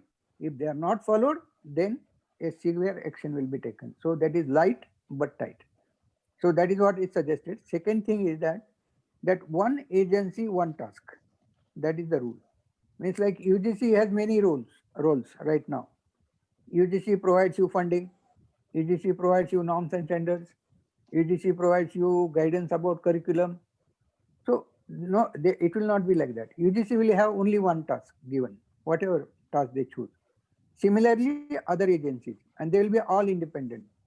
I mean, no agency will be tagged to other agency. Like right now, NAC is tagged to UGC. So UGC has an indirect control on NAC. That will not happen. NAC will be independent, UGC will be independent, other agencies will be independent, and they will be given one task, and that task they will have to fulfill. So there is no excuse in that. But so governance will be, means they say that there has to be governance and government, less government and more governance. So similar kind of idea has been suggested over here. Now, along with that, this policy also discusses technology in education, vocational education, and adult education at length. So next slide, we'll see technology in education. What are they saying? So this lifelong learning, actually this is a lifelong learning, it's adult education. And this is to provide opportunities for adults to learn new things. So over the years or lifelong, you can keep on learning. You can accumulate your credits, and you can get the, say, means you can get degree or diploma or certificate when you accumulate the right kind of credits. So there will be a credit bank, and these credits will be deposited over there. And whenever you satisfy criteria, accordingly you will be provided degree or diploma or certificate. So that provision is there. In addition to that, if there is a need to get trained in new subjects or new technologies, that provision is also there in under lifelong learning. Then use of technology has two aspects. The one is the use of technology in education that we are doing right now. It's like in teaching learning, then examination, then evaluation, admission, all kinds of things. So whatever functions we are performing right now, they should be all technology based. That is the first aspect. Second aspect is that we should provide courses to the students which will help them to develop new technologies. So that is another aspect of technology. For example, artificial intelligence, data mining, or vaccine development. So as the need arises, new courses are to be developed so that our students will be trained to help to develop technology which is required at that time. So both these aspects are taken care of, and institutions will have to take proper measures so that they actually provide these opportunities to the students. Next.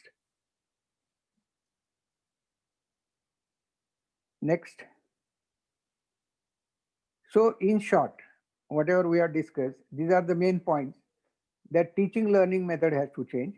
The first thing is, means we have not discussed earlier part, that is a pre-primary to 12th standard. We have not discussed that. In that and afterwards also, it is said that you have to encourage student to learn, give most freedom to learn to the students and develop his abilities. That is the teaching learning method. Then rote learning to conceptual learning you have to go. Skill development will be an essential part of our education. Choice-based credit system has to be implemented. In that we have core courses, ability enhancement courses, skill enhancement courses, elective courses, credit transfer.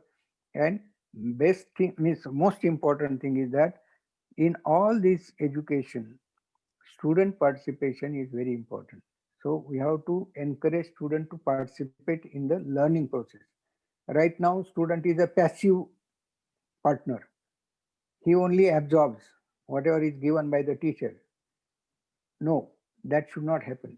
Students should participate in learning and take initiative to learn new things. And that is what is envisaged in the new education policy. Next.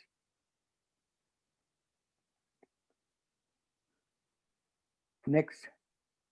So only now there are certain issue. objections which are raised, or there are some queries. And the first is that people fear that whether this new education policy will encourage privatization. And if it happens, then whether education will be affordable to the students who are from the deprived classes. So this is the big question which is discussed everywhere. Now this education policy suggests many remedies so that this doesn't happen. Like they are saying that every district should have a public institution which is supported by the government. So there will be two types of institution, public institution and private institution. Public institutions will be supported by the government, and these type of institutions should be as per the need of that area or that particular say region. Now we have to suggest to the government that what steps they should take in implementing this policy so that the social divide, digital divide, or education divide doesn't happen. So that is our duty. So you colleges like yours, which are in the rural area, you know better that what are the requirements and what could be done so that the means present or existing institutions will not only survive but they will flourish. So there is a possibility, there is a what you call chance to make suggestions right now because government is accepting the suggestions. So we should think and give suggestions to the government so that this doesn't happen. So this is one thing. Second thing is, what about the student scholarships and all? There are many measures which have been suggested over here that each institution will have at least 20 to 30% students getting the scholarship. So institution should provide them the scholarships and all. But would it be enough? So we have to suggest to the government that in addition to the institutions, the government should provide the scholarship as they are providing right now. So this should continue. So these kind of suggestions have to go to the government. So that is what. And right now, this COVID effect has brought in many problems. As now we are facing those problems. That have we gone to square one? Means access. Has it been reduced? Because we are talking about access, equity, and quality. Now this new education policy emphasis is more on quality. Assuming that we have already satisfied the access and equity. Now because of those COVID, now access and equity has gone down again because there are many reports which are coming up that many students have no facilities to actually engage in online education. So that is creating a social divide. So this should not happen. So these effects are being seen right now. So in new education policy, they should not get amplified. So that is the one precaution we have to see. Then we have to develop now a model which is a hybrid model, means online plus classroom teaching and practical.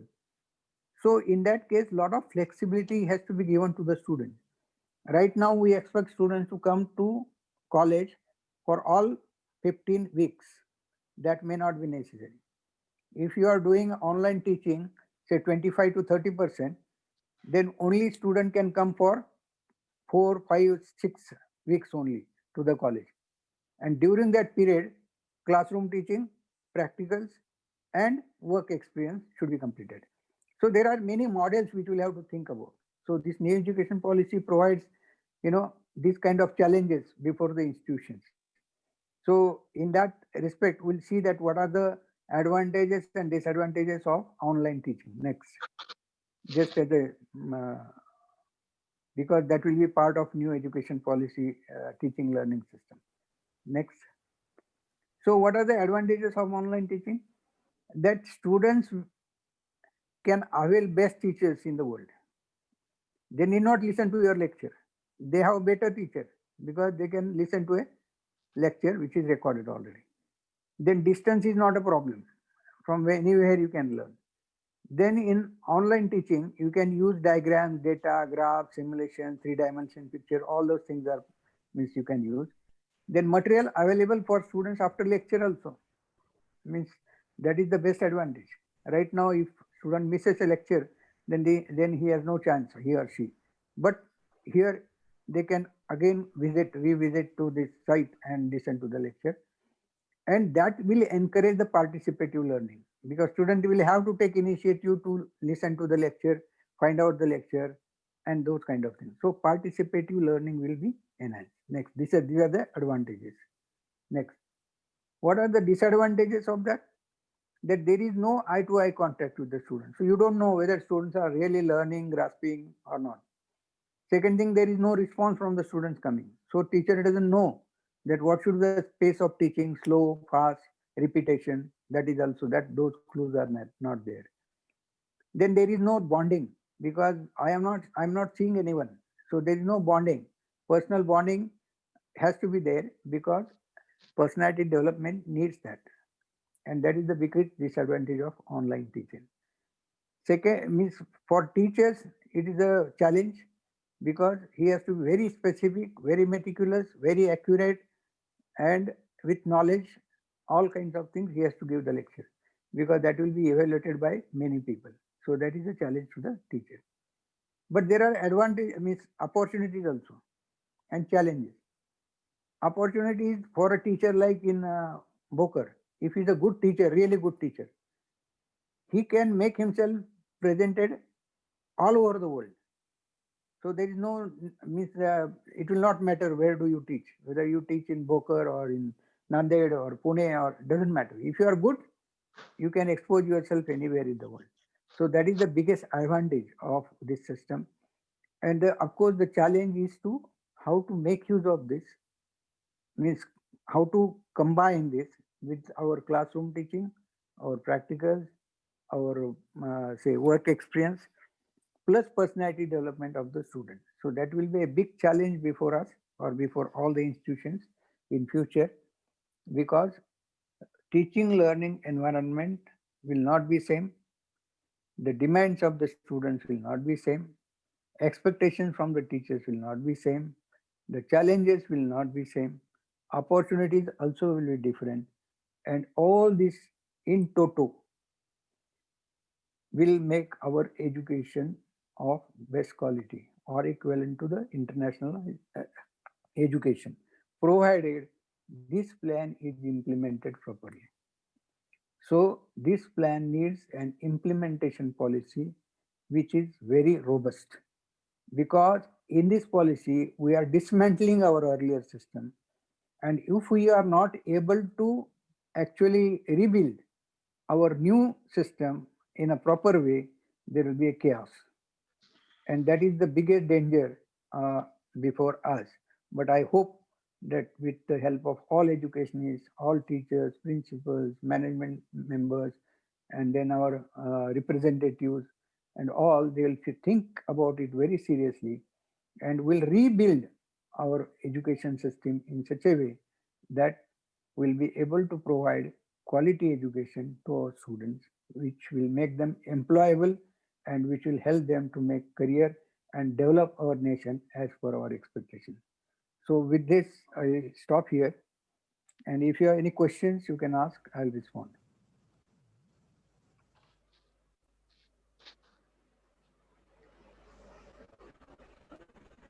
All the participants are requested to ask if they have any question regarding to the issues discussed by Actually, you Honorable can Vidyasagar sir, or the policy on you overall can policy invite them in the document. chat box, and you ask me. You can ask me. You can also drop message in the chat box. See, sir, Arvind sir, see the Yeah, chat box. that is better. Okay, sir. Okay, sir. And you can read it. Yes, sir. We will read it for you. Okay.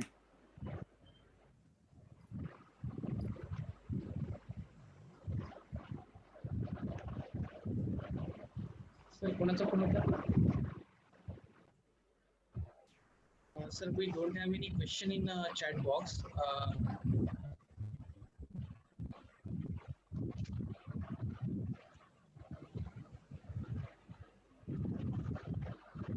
If any participant have a question over these, they can ask to our resource person.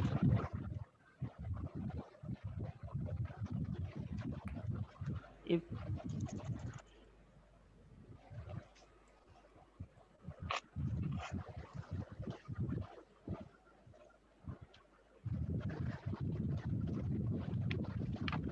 Okay, thank you very much, sir. I think, okay, sir, we have to proceed for the. Okay, sir.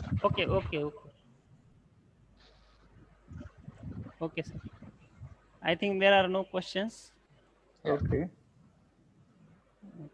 And there are, एक minute, me.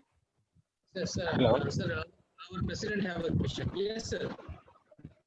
Sir, I do have got one question, sir. Yeah, बोला बोला. नमस्कार sir. नमस्कार नमस्कार.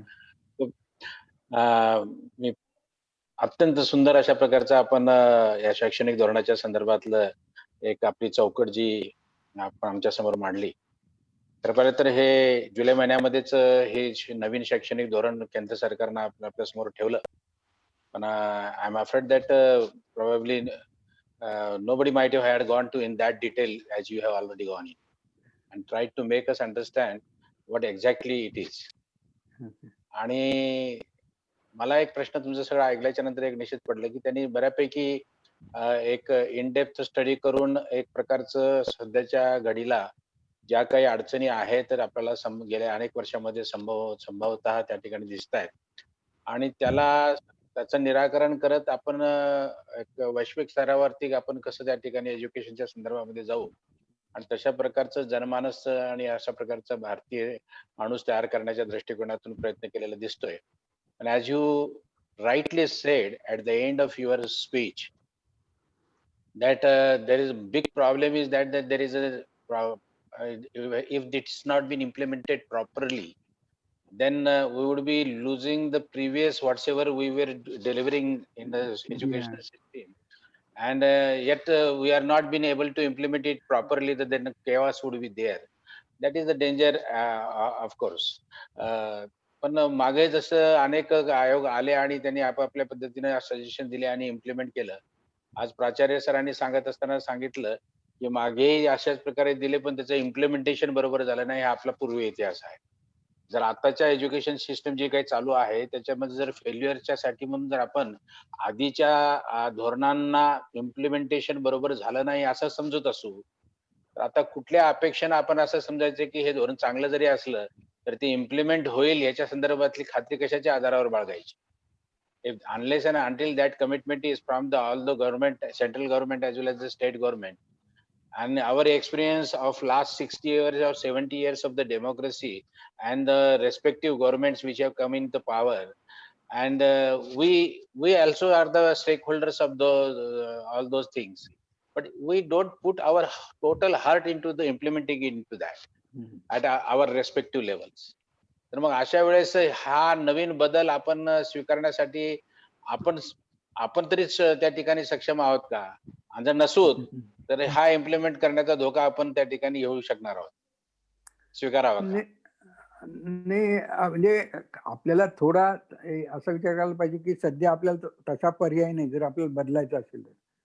पण याच्यामध्ये फक्त गव्हर्नमेंटच नाही आहे, याच्यामध्ये पेरेंट्स, टीचर्स, स्टुडंट सगळ्यांची मानसिकता बदलायला लागेल.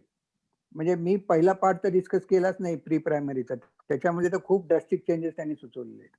म्हणजे त्याच्यामध्ये द वे वी टीच हे सगळं पूर्ण बदलायला सांगितलेलं की विद्यार्थ्याला पहिल्यांदा लर्निंग कॅपॅसिटीज डेव्हलप करायच्या, नंतर त्याला सगळं फ्रीडम द्यायचं, त्याला क्रिटिकल थिंकिंग शिकवायचं आणि मग तो हायर एज्युकेशन मध्ये येणार आहे. आणि हे करताना आपली जी पहिली चौकट जी आपण बसवलेली आहे मी सांगितलेली ती चौकट पूर्ण मोडायला लागणार आहे. आणि हे खूप मोठं आव्हान आहे आपल्या पुढे आणि हे सगळ्यांनी एकत्रितपणे स्वीकारलं तर याच्यातनं काहीतरी निघू शकतं. अन्यथा मी जसं सांगितलं तसं अर्धवट त्याच्यातनं स्वीकारणं किंवा इम्प्लिमेंटेशन करताना गोंधळ झाला. आता हे पॅरलल करायचं का सिरियल करायचं याच्याबद्दलही क्लॅरिटी नाही की तुम्ही प्री प्रायमरी पासून सुरुवात करून हायर एज्युकेशन येणार आहे का हायर एज्युकेशनचे सुरुवात करणार आहे, प्रायमरीचे पण सुरुवात करणार आहे, दोन्ही सायमल्टेनियसली डेव्हलप करणार आहे, ह्याच्याबद्दलची क्लॅरिटी अजून नाही. आणि मला तिथे वाटतं की लोकप्रतिनिधी किंवा तुमच्यासारखे जे आहेत की ज्यांनी खूप म्हणजे हे मांडलं पाहिजे ताकदीने हे सगळीकडे, की याच्यात तुम्ही इम्प्लिमेंटेशन पॉलिसी पहिली आम्हाला द्या सगळी पूर्ण आणि मग इम्प्लिमेंट करा. कारण त्याची क्लॅरिटी न येता जर हे तसंच इम्प्लिमेंट करायला लागले तर मग पात्र फार कठीण काम होणार आहे असं मला. हे नाही आता सर, मी माझ्या पातळीवर मी मांडतो कुठे कुठे, परंतु तुम्ही सुद्धा म्हणजे सगळ्यांनी मांडलं पाहिजे ते. नाही सर, आणि ते आवश्यक आहे. तुमचं म्हणणं जरी ऍक्सेप्ट आपण जर केलं तर आता ही पॉलिसी, जी एज्युकेशनल पॉलिसी, काही तत्वचिंतकांनी किंवा त्या अभ्यासकांनी, रंगनाथन कमिटीमध्ये असलेल्या सगळ्या मेंबर्सनी सगळा अभ्यास करून नाही ती चांगली आहे, पॉलिसी चांगली आहे. मांडली ही गोष्ट खरी आहे. त्याला ऍक्सेप्टन्स सध्याच्या सेंट्रल गव्हर्नमेंटने दिलेलं आहे ही गोष्ट खरी आहे. Now they are ready to go for implementing आणि asking us to change in that way. आता प्रश्न असा आहे की हा इनिशिएटिव्ह जर त्यांनी स्वीकारलेला आहे तर the responsibility, much more responsibility to prepare everybody in that sense, हे सुद्धा त्यांचीच त्या ठिकाणी येते. Without preparing all stakeholders to put their whole heart in to that, आणि त्याच्यासाठी लागणारी जी काही पूर्वतयारी किंवा ती तशा प्रकारचा कॉन्फिडन्स जोपर्यंत देत नाही तोपर्यंत त्याला इम्प्लिमेंट करण्याला धजावण्याचं सुद्धा काही कारण आहे असं मला दिसत नाही. नंबर एक, मला तुमचा हा सगळ्यात महत्वाचा मुद्दा हाच आवडला की त्याच्यातल्या प्रत्येकातले, म्हणजे सरकारनंच करून जमणार नाही, सरकारने ही दक्षता आधी घेतली पाहिजे की ह्याच्यासाठी लागणारे जे काही मानसिकता ज्या त्या स्टेक होल्डरची आहे त्यांचा एक प्रकारना त्यांना तयार करण्याच्या संदर्भामध्ये काय करावं लागेल याचा आधी अभ्यास करून त्या ठिकाणी त्याच्या दृष्टिकोनातून आधी पूर्व 1-2 वर्ष त्याच्यात घालावे लागतील. आणि once that is been done, now everybody is set for took the responsibility, shoulder on the responsibility for this new vision, then only it can happen. Otherwise it will create a great chaos, I tell you. And another thing you have put it very rightly, whether it should be started right from the पहिल्यापासून, पहिलं म्हणजे शैक्षणिक आपल्या प्राथमिक शिक्षणापासून आधी सुरू करायचं का वरच्या ह्याच्यातून सुरू करायचं. मला वाटतं की ते आधी प्राथमिक शिक्षणापासूनच स्टार्ट करायला लागेल. वरचा जो चेंज आहे एकदा परिपूर्ण अशा प्रकारचा विद्यार्थी तयार केल्याच्या नंतर त्याला उच्च शिक्षणाच्याकडे सोडून द्यायचंय. दॅट वुड बी रादर, उलट केल्यानंतर तसे स्टुडंट मिळाल्याच्या नंतरच मला वाटतं की उच्च शिक्षणामध्ये आपल्या हे सगळे बदल करणं उचित होणार आहे. तोपर्यंत तर थांबावंच लागेल. पहिली बॅच येईपर्यंत आपल्याला तयारी करावं लागेल उच्च शिक्षण कशा पद्धतीने पुढे जायच्या संदर्भात. You should be prepared on self. And when the batches are start coming over there, then you should start to implement it. पण हे धोका आहे. मला असं वाटतं की आता ह्याचा आताच जर आपण सगळ्यांनी मिळून जर त्याच्यामध्ये त्याच्यातल्या धोक्याच्या बाबतीमध्ये जर आपण सूचना केल्या आणि काय नेमकं करायला लागेल याच्या संदर्भातलं जर तुमच्यासारख्यांनी जर शासनाला लिखित स्वरूपामध्ये जर समजा सांगितलं तरच त्याला इम्प्लिमेंट करता येण्यासाठी आपण सगळेजण धजावू. पण याच्यामध्ये तेच मी म्हणलं की लोकप्रतिनिधींनी जास्त त्याच्यामध्ये इंटरेस्ट घेऊन बोलायला पाहिजे. कारण की कारण त्यांच्या बोलण्याला एक वजन असतं आणि त्याचा प्रभाव मला असं वाटतं सरकारवर पडू शकतो. ज्यांचं वजन असतं त्यांचा अभ्यास नसतो सर, आणि ज्यांचा अभ्यास असतो त्यांचं वजन नसतं. हीच तर आपल्या लोकशाहीची आणि व्यवस्थेची शोकांतिका. हो ना. It's okay. It's a very fine lecture, sir. I am enlightened. Thank you. Thank you very much. Thank you very much, sir. Sir, we have one question in our chat box regarding research funding. Sir, I am audible? Yes. Yeah, okay, sir. Can this research funding is divided into basic and applied branches? All everything is included in that. Everything. And there is no restriction of the subject. Means right now, if you want to take up some problem which is actually relevant to your region or your place, now it will hardly find any support from the agencies. So this is one example. So any research problem which you feel is meaningful and will help society development will be considered over there. So that is what the idea is. So that there will be all-round development of the nation. Because right now we are doing research only in specified areas, and only there are some areas which are only academic. They have nothing to do with the development of the say region at this point.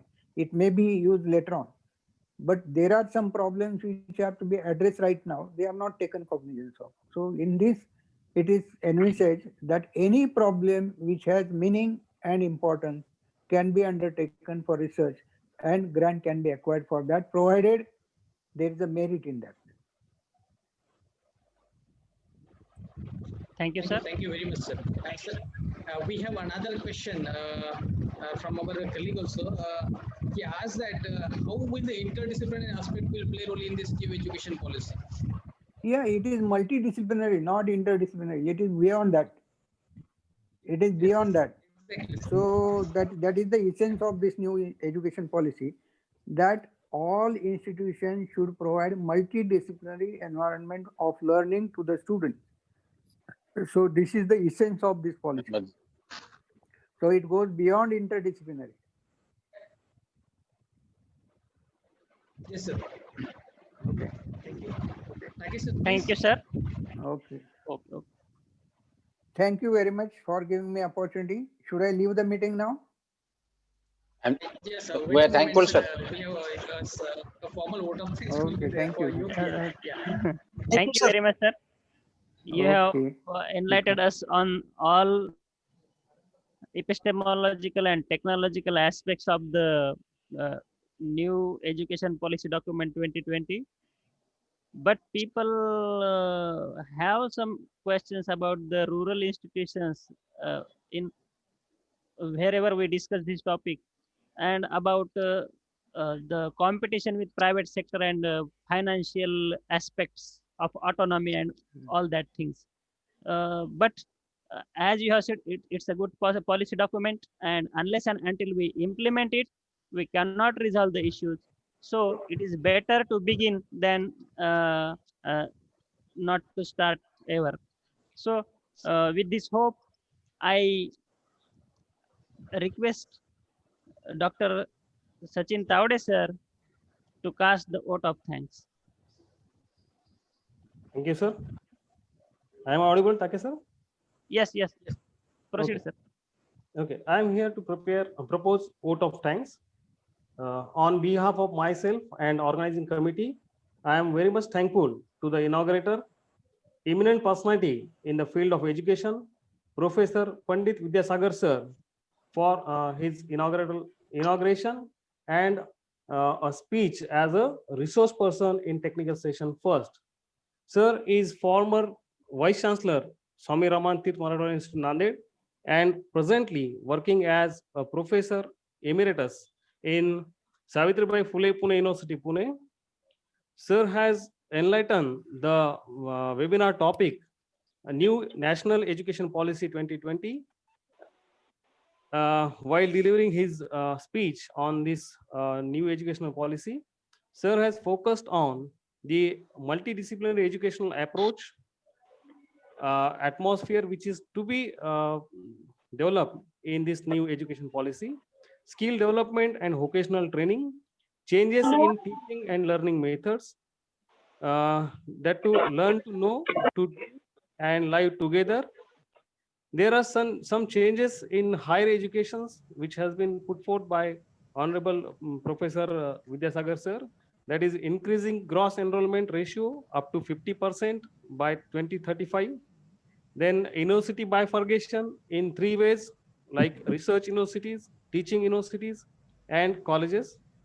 Then concepts derived from Nalanda and Takshashila. Then facilities for credit transfer, focused on holistic education, role of teacher as a facilitator, online education, changes in exam pattern or evaluation system, then funding for research, governance, lifelong learning and use of technology. Such aspects have been delivered in detail by Honorable Professor Vidyasagar sir. I am really very much thankful to Honorable Vidyasagar sir for accepting our invitation as an inaugurator and for delivering his informative speech as a resource person on this new education policy in technical session first. Thank you. Thank you very much, sir. Thank you. Sir Thank you. Sir thank you बरं का sir. Sir नाही, मनापासून it's okay. आभार तुमचे. Welcome welcome. तर माझ्याकडून सुद्धा आपले धन्यवाद, आभार. नाही, धन्यवाद. Welcome sir. Thank you very much, sir, for accepting our invitation. Yeah, thank you, sir. Shall we proceed for the our technical session? Yes. Yes, sir. See if Dhote sir have joined. Yes, sir. Sir has Okay. already joined us. So Okay, sir. this at this point, the first technical session concludes here, inaugural and technical session. And now for the second session, we have Dr. Dhote sir with us, and I hand over the charge of the mic to Dr. Arvind Chauhan sir for the second technical session. Thank you very much, sir. Notice, sir, I'm audible. Yes, I am audible. Yes, sir. Yeah. Sir, little bit. I think your webcam is on upside. Just put it down so you will be visible clearly to audience. Yeah. It is now perfect, sir. It's Sir, okay do we now. have a slide to share with us? Yes, I have a slide to share, but what I want to tell you, Yes, sir. what I come to know from your brochure that I have to deliver on the higher education part of the policy, and Dr. Vidyasagar sir is supposed to deliver the talk on the school education. Yes, sir. Yes, sir. So now if I will deliver the aspects which have nicely been delivered by Vidyasagar sir, the things will be repetitive. No issue, Because sir. all the aspects No, in nice way. it's not your mistake. It's not your mistake on your part. So what to do then? That will be again get bored to audience. No, because let audience are it also be very repetitive. less in number, and the most of the part will be repetitive. Maybe the style of presentation may Yes, be different, but the all aspects that has been covered by Dr. Vidyasagar sir nicely. So I think that instead of but you are going, yes sir. your Otherwise, lecture would be rather your lecture would give the depth to the subject, sir. Again, you continue. no. I am not a vice chancellor. I am a teacher. No, it's not the vice chancellor. He has You are the resource person in the subject, na. Okay, what we will do, we will, because I have at the end in the lecture, otherwise I have molded in different way. I would have if completely heard his lecture. So we will go ahead, and whenever the participants will note the message from participant in the chat box that this is repetitive or sir, please go ahead. We will manage accordingly. It's okay. Sir, Yeah, it's okay. It's none of your fault. The other research person has encroached upon your subject. फिर वो हमारे गुरु ही है, no doubt. Notice, sir. Yes, sir. Exactly. Notice, sir, we have some parent participant along with the faculty and students, and it is quite. Jawan, your voice is not coming clear. Your voice is raise your volume. Voice is very low. Yeah, my audio is okay, sir. No, your audio is not clear. Not clear. Yes. Now, sir, now it is clear. No, as if we are listening you from the very distance. It's coming like that. A little bit Be breaking. closer to you. A little bit breaking and echoing, sir. Arvind sir, please put your mic close to the mouth.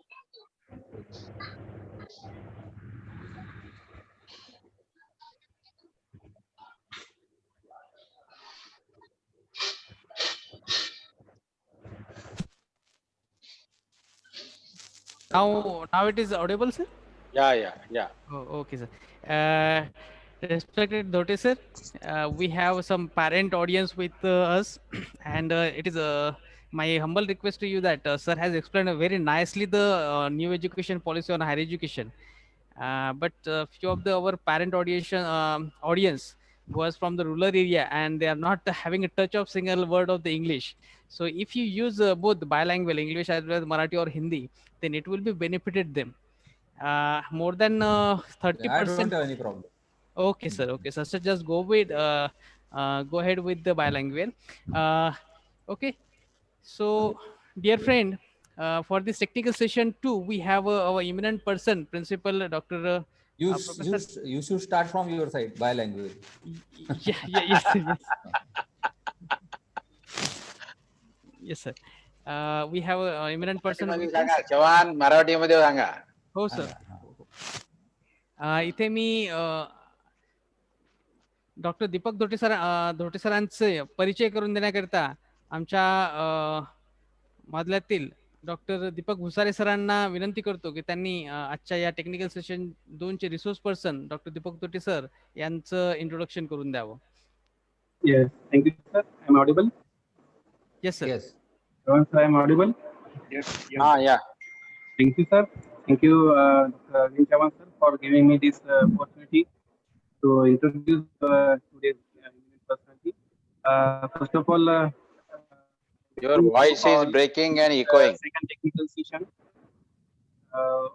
and in this second technical session, we have a most eminent personality with the principal, Dr. Deepak Dhote sir. Currently, sir, is a Arvind principal याचा of आवाज पुन्हा फाटतोय आणि eco येतोय. Yes, sir. Usare sir, please put your mic. Please put your mic close to your mouth. Hold your mic close to the mouth.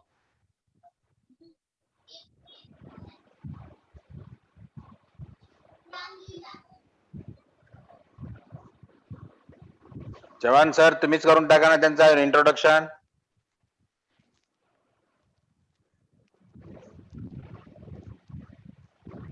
हा Chavan sir. Yes, sir. चला बोला लवकर. प्रमाणे तुम्हीच करून टाका. काय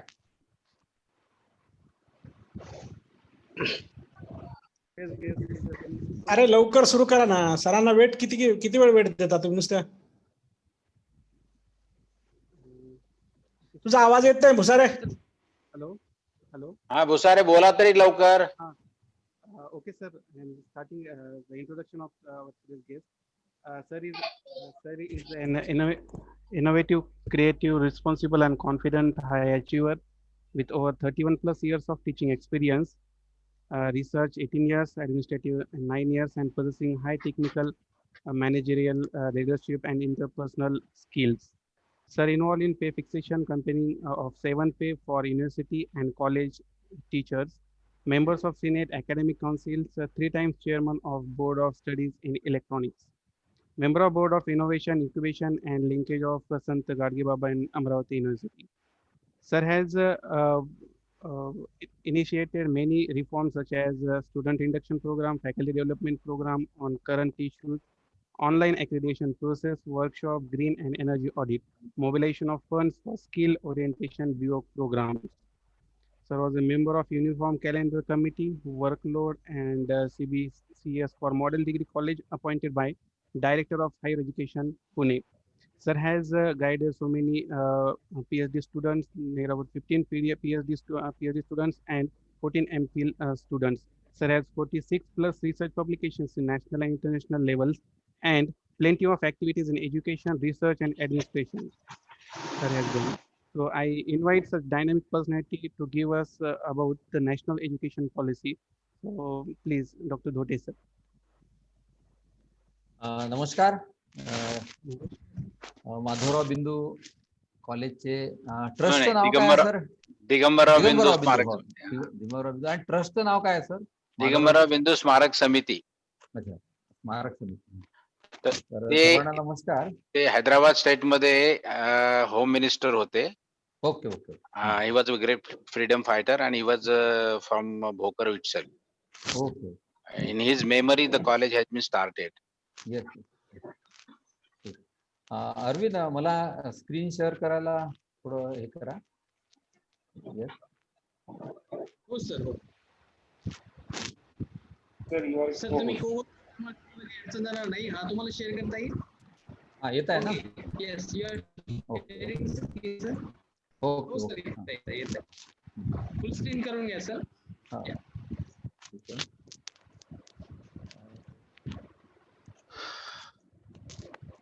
नमस्कार, डॉक्टर माधवरावजी किनाळकर आणि प्राचार्य चव्हाण साहेब, अरविंद चव्हाण आणि तावडे साहेब, सर्वांना नमस्कार.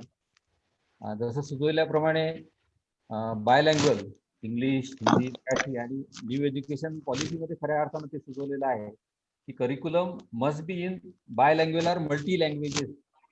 So that is better to start, because what I personally feel that if you give the education in the local languages, either the science or technological or any, that will be very much effective for the student, and student easily understand that.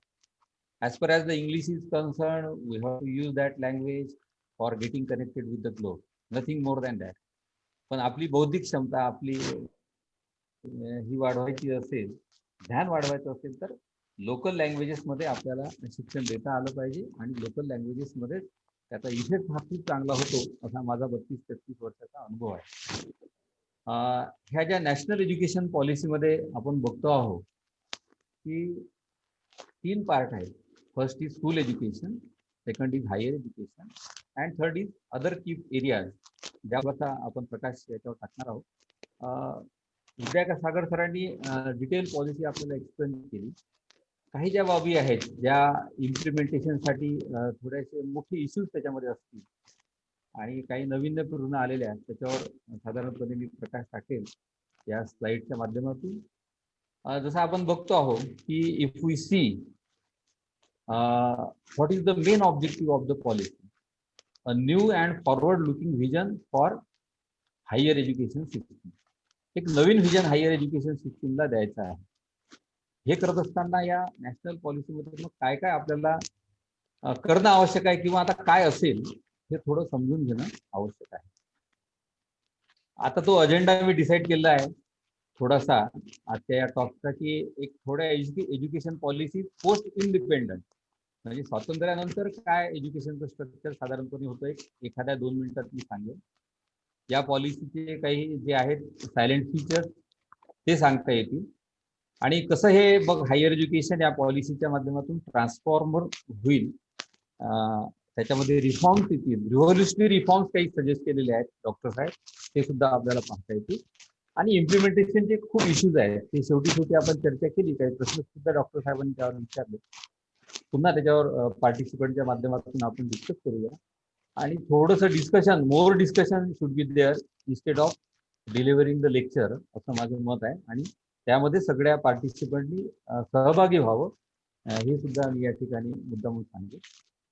आता आपल्या जर policies पाहिल्या, educational policy जी existing policy आहे तिथपर्यंत, तर साधारणपणे स्वातंत्र्यानंतर कोठारी कमिशननं जी एक पॉलिसी दिली होती 1968ला, ज्याची अंमलबजावणी 1972 किंवा 75 नंतर झाली. म्हणजे आमच्या पिढीपैकी किनाळकर साहेब कदाचित त्या पॉलिसीमधले विद्यार्थी असतील असं मला वाटतं, की प्री युनिव्हर्सिटीचा पॅटर्न बदलून 10+2+3 हे स्ट्रक्चर आलं. स्कूलिंग लेवलला 10+2 आणि हायर एज्युकेशन आफ्टर 10+2 अशा प्रकारचं ते स्ट्रक्चर 75 पासून अस्तित्वात आलं आणि it was continue till time, but with some reforms. ती रिफॉर्म्स कुठून आले, तर ते रिफॉर्म्स आले 1986च्या न्यू एज्युकेशन पॉलिसीच्या माध्यमातून. हा दुसरा बदल. 1986ची जी एज्युकेशन पॉलिसी जी आपले माजी पंतप्रधान स्वर्गीय राजीव गांधी यांनी आणली, त्या पॉलिसीमध्ये काही अमेंडमेंट 1992 साली झाले आणि त्यानंतर एज्युकेशनला एक नवी दिशा दिली. काय दिशा दिली, तर ह्या ज्या काही अपेक्स बॉडीज आहेत, व्होकेशनलायझेशन आहे, टेक्निकल आहे, टेक्नॉलॉजीचा इम्पॅक्ट एज्युकेशनमध्ये जास्त व्हायला पाहिजे, ह्या ज्या गोष्टी आणल्या गेल्या त्या खऱ्या अर्थाने 1986च्या पॉलिसीने आणल्या गेल्या. ही आजही पॉलिसी आपली कंटिन्यू आहे. आणि आज 28 वर्षानंतर, म्हणजे 1986ची 92ला अमेंड झाली, तिथून मी 28 वर्ष म्हणतो, तसे ते 86 to 92 म्हणजे 6 वर्ष ते म्हणजे 28 आणि 34 वर्षानंतर नवीन एज्युकेशन पॉलिसी 2020 ला आता केंद्र सरकारने 29 जुलैला गेल्या अप्रूव्ह केलेली आहे आणि त्या पॉलिसीवर आज खऱ्या अर्थानं आपल्याला थोड्यापैकी प्रकाश या ठिकाणी टाकायचा आहे.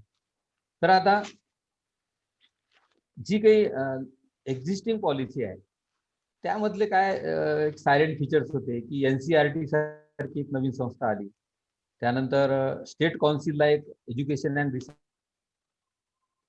ट्रेनिंग झाल्या, UGC ही स्ट्रेंथन झाली आणि हायर एज्युकेशन मधले अदर पार्ट्स मग मेडिकल एज्युकेशन असेल, टेक्निकल एज्युकेशन असेल, लॉ एज्युकेशन असेल किंवा एज्युकेशन असेल याकरता वेगवेगळ्या अपेक्स बॉडीज त्या ठिकाणी तयार झाल्या, AICT, bar council, medical council, NCT आणि त्या काउन्सिलच्या माध्यमातून क्वालिटी मॉनिटरिंग त्या त्या क्षेत्रामध्ये केल्या गेलं आणि त्याचे फायदे बरेच झाले असं नाकारता येत नाही.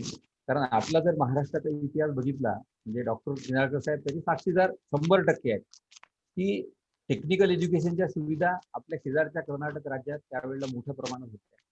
परंतु मग 1983 नंतर जेव्हा आपले वसंतदादा पाटील मुख्यमंत्री होते आणि सुधाकररावजी नाईक हे शिक्षण मंत्री होते त्यानंतर मोठ्या प्रमाणावर टेक्निकल इन्स्टिट्यूट त्या अस्तित्वात आल्या आणि त्याचा फायदा पण खूप मोठ्या प्रमाणात विदर्भ असेल, मराठवाडा असेल, रेस्ट ऑफ द महाराष्ट्र असेल या तिन्ही भागांना खूप मोठ्या प्रमाणावर विद्यार्थ्यांना फायदा झाला आणि आज इथले विद्यार्थी खूप मोठ्या मोठ्या पोझिशनवर in the country as well as abroad they are working on the very higher position in industry, in education, everywhere.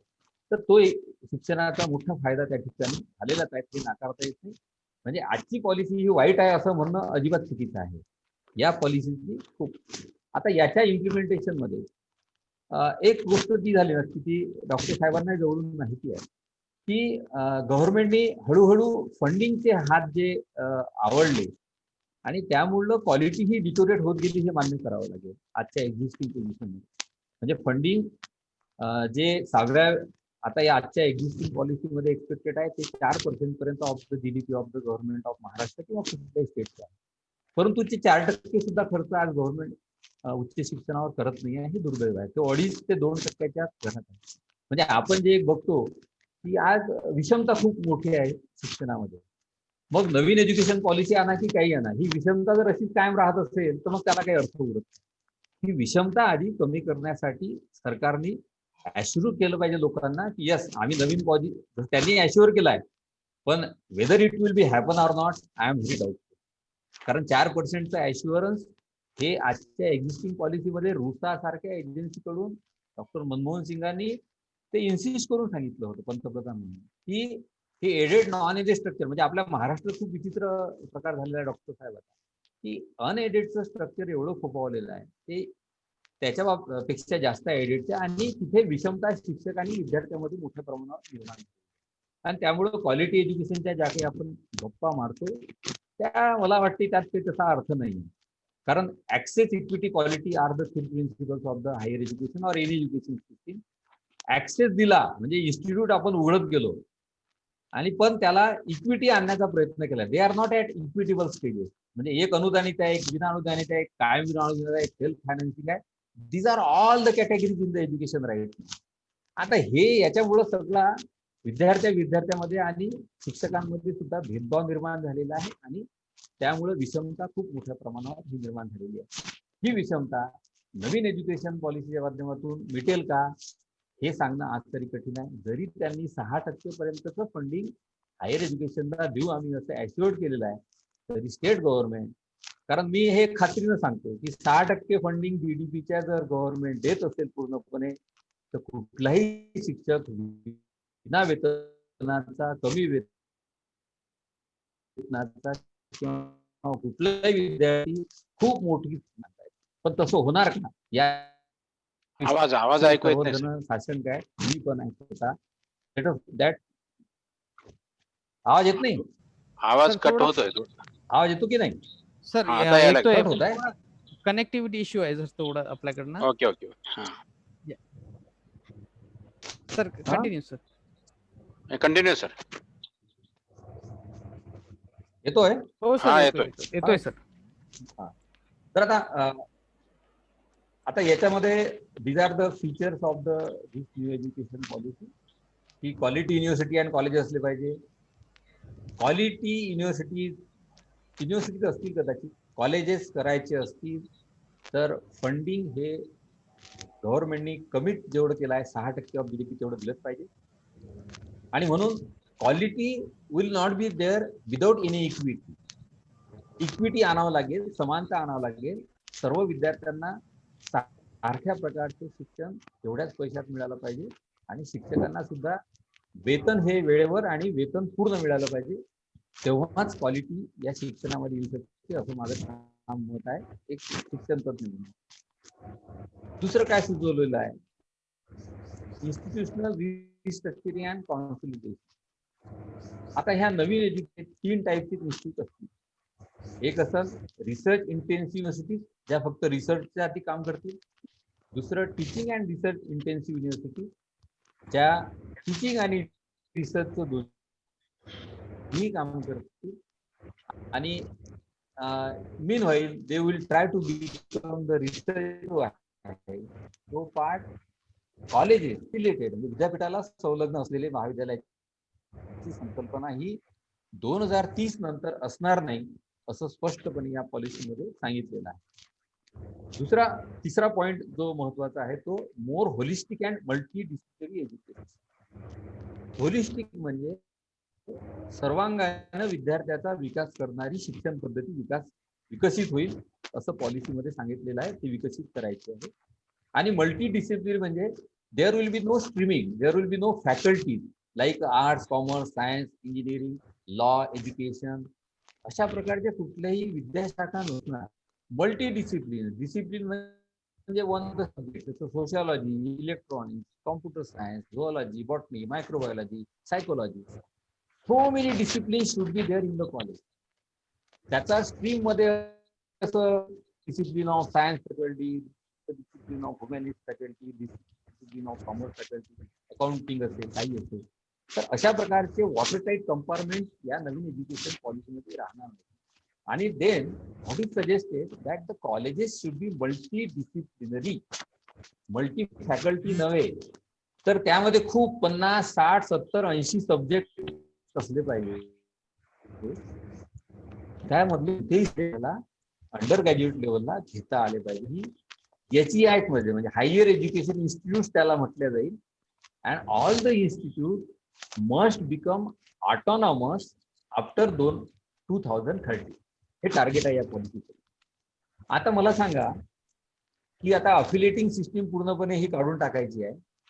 विद्यापीठांना ही जबाबदारी दिल्या जाईल की तुमचे जे अफिलिएटेड कॉलेज आहेत त्यांना स्ट्रेंथन करा, त्यांना मल्टी डिसिप्लिन मध्ये कन्व्हर्ट करा आणि त्यांना मल्टी डिसिप्लिन मध्ये कन्व्हर्ट करून म्हणजे एका महाविद्यालयामध्ये जवळपास हजारो विद्यार्थी असले पाहिजे अशा प्रकारची अपेक्षा त्या ठिकाणी ठेवून आणि मग त्या कॉलेजेसला ऑटोनॉमी द्या 2030 नंतर, so that the college will be individual entity. आणि मग त्यानंतर ते कॉलेज स्वतंत्र कॉलेज म्हणून म्हणजे त्यांच्याच परीक्षा, तेच करिक्युलम तयार करतील, शिक्षक त्यांचेच रिझल्ट लावतील. Autonomy everybody knows. अशा प्रकारे ही व्यवस्था अंमलात आणायची आहे असं या पॉलिसीमध्ये सजेस्ट केलेलं आहे. Optimal learning environment and support for student. Learning environment म्हणजे एखादं इन्स्टिट्यूटमध्ये जे काही इन्फ्रास्ट्रक्चर असते, जे रिसोर्सेस असतील ते सर्वांगानं सकाळपासून संध्याकाळपर्यंत त्याचा जास्तीत जास्त उपयोग हा विद्यार्थ्यांना झाला पाहिजे अशा प्रकारचे सुचवलेलं आहे. आणि विद्यार्थ्यांना फंडिंग पासून सगळ्या प्रकारचा सपोर्ट हा either public or private institution असा या 2 प्रकारच्या इन्स्टिट्यूशन म्हणून दिला गेला पाहिजे असं सूचित केलेलं आहे. आता यामध्ये डॉक्टर साहेब खूप मोठा धोका आहे. म्हणजे आपलं जर नवीन विद्यापीठ कायदा आपण 2016ला जो अमेंड करून आला, या नवीन विद्यापीठ कायद्यामध्ये पब्लिक हा शब्द आला, महाराष्ट्र पब्लिक युनिव्हर्सिटी ऍक्ट. पूर्वी या कायद्याचं टायटल महाराष्ट्र युनिव्हर्सिटीज ऍक्ट असं होतं, तो 1994ला आला होता. मग हा पब्लिक शब्द टाकताना गव्हर्नमेंटनी किंवा आपले ब्युरोक्रॅट्स आहेत, हुशार लोक आहेत, त्यांनी खूप त्यामध्ये पद्धतशीरपणे हुशारीने तो शब्द टाकला. का? पब्लिक म्हणजे फंडेड बाय द गव्हर्नमेंट. आणि मग जेव्हा पब्लिक शब्द टाकला तेव्हा प्रायव्हेट युनिव्हर्सिटी सुद्धा येतील असं इनडायरेक्टली आपल्याला सांगितलं आणि त्या येऊ लागल्या आपल्या राज्यात. तर प्रायव्हेट युनिव्हर्सिटीज ह्या गोरगरिबांना, सर्वसामान्यांना, जे डाऊन ट्रोडन्स आहेत, सोशली डिसएडव्हान्टेज आहेत, फिजिकली डिसएडव्हान्टेज आहेत, या लोकांना खऱ्या अर्थानं त्या सामावून घेतात का? कारण त्यांचं फी स्ट्रक्चर हे खूप मोठं आहे, त्यांचं इन्फ्रास्ट्रक्चर सुद्धा खूप मोठं आहे. म्हणून हा भेदभाव पब्लिक आणि प्रायव्हेट असे दोन शब्द या कायद्याच्या रूपाने टाकून ऑलरेडीच आपल्या महाराष्ट्र शासनाने केलेला आहे. तो नवीन एज्युकेशन पॉलिसीमध्ये तसाच शब्द कंटिन्यू दिसतो. There will be public institution, private institution. मग प्रायव्हेट इन्स्टिट्यूशनला सुद्धा गव्हर्नमेंटचं funding for building of state of art of infrastructure किंवा गिव्हिंग द सॅलरीज हे असेल का, हे सुद्धा ॲश्युअर्ड पॉलिसीमध्ये कुठे केलं नाही. फक्त खर्च सांगितलेला, तो खर्च नेमकं कशावर असेल हे सुद्धा सांगितलेलं नाही. तर ते इम्प्लिमेंटेशन पार्टमध्ये जसं विद्यासागर सरांनी सांगितलं की आपल्याला सजेस्ट करायचं आहे, किंवा मग आता राजकीय लोक आहेत, जे माधवराव डॉक्टर साहेबांसारखे जे वजनदार लोक आहेत, त्यांनी सुद्धा राज्य सरकारवर दबाव आणून अशा पद्धतीने करून घ्यायला पाहिजे अशी अपेक्षा त्या ठिकाणी. फायनान्शियल सपोर्ट ऑफ स्टुडंटच्या बाबतीत थोडं आपण बोललेलो आहोत. फॅकल्टी ही मोटिवेटेड, एनर्जाइज अँड कॅपेबल असली पाहिजे. आता हे कमी वेतनाची, विना वेतनाची असेल तर अशी होऊच शकत नाही फॅकल्टी तयार. ती मोटिवेटेड केव्हाच नसेल, त्याच्या वेतनाची काळजी त्याला असेल रोजच्या एडेड नॉन एडेड स्ट्रक्चरमुळे. त्याची एनर्जाइज कशी राहील आणि कॅपेबल कशी राहील याबद्दल चिंता. म्हणून बेसिक टीचिंग फॅकल्टीच्या ज्या वेतनाची जी एक शुअरिटी आहे, ॲश्युरन्स जी आहे, ते गव्हर्नमेंटने द्यायला पाहिजे.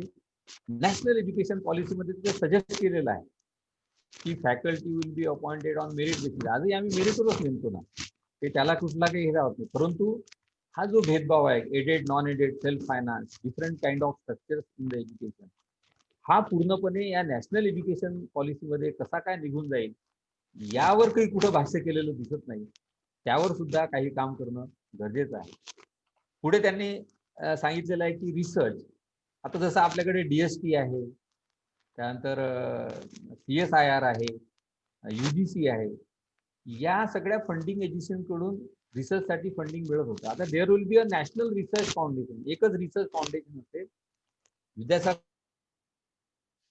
सरांनी करेक्टली सांगितलं की कुठल्याही क्षेत्रातलं रिसर्च, ऍग्रिकल्चर पासून, मेडिकल पासून, टेक्निकल, नॉन टेक्निकल, सोशल, कुठल्याही प्रकारे रिसर्च जर असेल तर त्या रिसर्च प्रोजेक्टला फंडिंग करण्यासाठी एक नॅशनल रिसर्च फाउंडेशन अस्तित्वात येईल असं या पॉलिसीमध्ये सजेस्ट केलेलं आहे.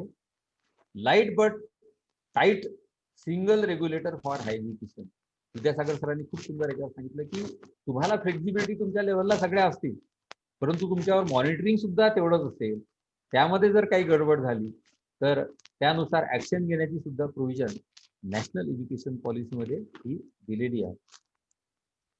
त्यानंतर व्होकेशनल एज्युकेशनला जास्त महत्त्व देण्याचा प्रयत्न या नॅशनल एज्युकेशन पॉलिसीमध्ये केलेला आहे. व्होकेशनलायझेशन, प्रोफेशनलायझेशन आणि मग ट्रॅडिशनल डिग्री, म्हणजे व्होकेशनल, प्रोफेशनल आणि ट्रॅडिशनल असा तिहेरी संगम हा प्रत्येक HEI मध्ये राहील.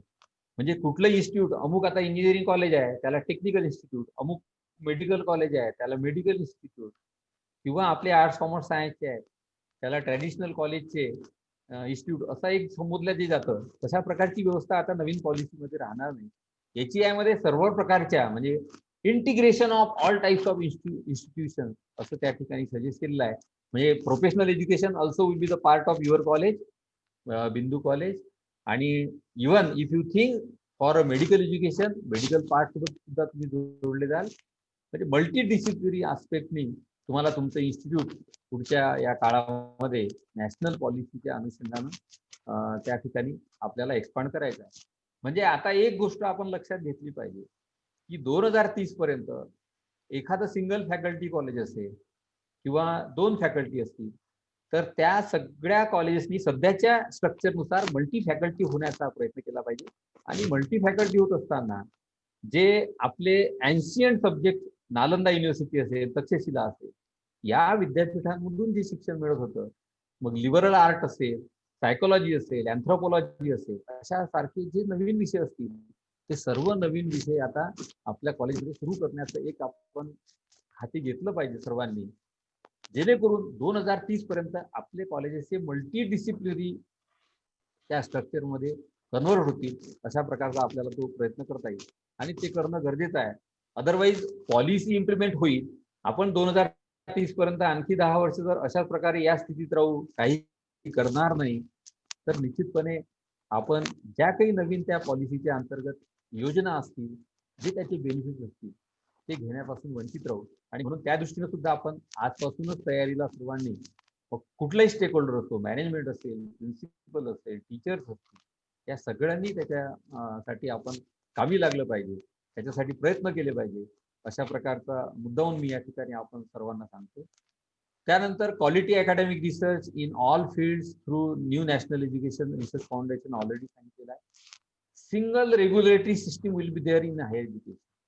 म्हणजे हे काय असेल की युजीसी असेल की नाही सांगता येत नाही, पण AICTE, bar council of India, national council of teacher education, medical council of India, agricultural council, ह्या सगळ्या काउन्सिल ज्या वेगवेगळ्या सेक्टरचे कॉलेजेस मॉनिटर करत होते, ते मेंटेन करत होते त्या ठिकाणी स्टँडर्ड, त्याचं एकच अपेक्स बॉडी राहील आणि हायर एज्युकेशन रेग्युलेटरी सिस्टीम ज्याला म्हटलंय त्याच्या एकाच, म्हणजे all higher education will be under one roof, अशा प्रकारची व्यवस्था ही या नवीन एज्युकेशन पॉलिसीमध्ये सांगितलेली आहे.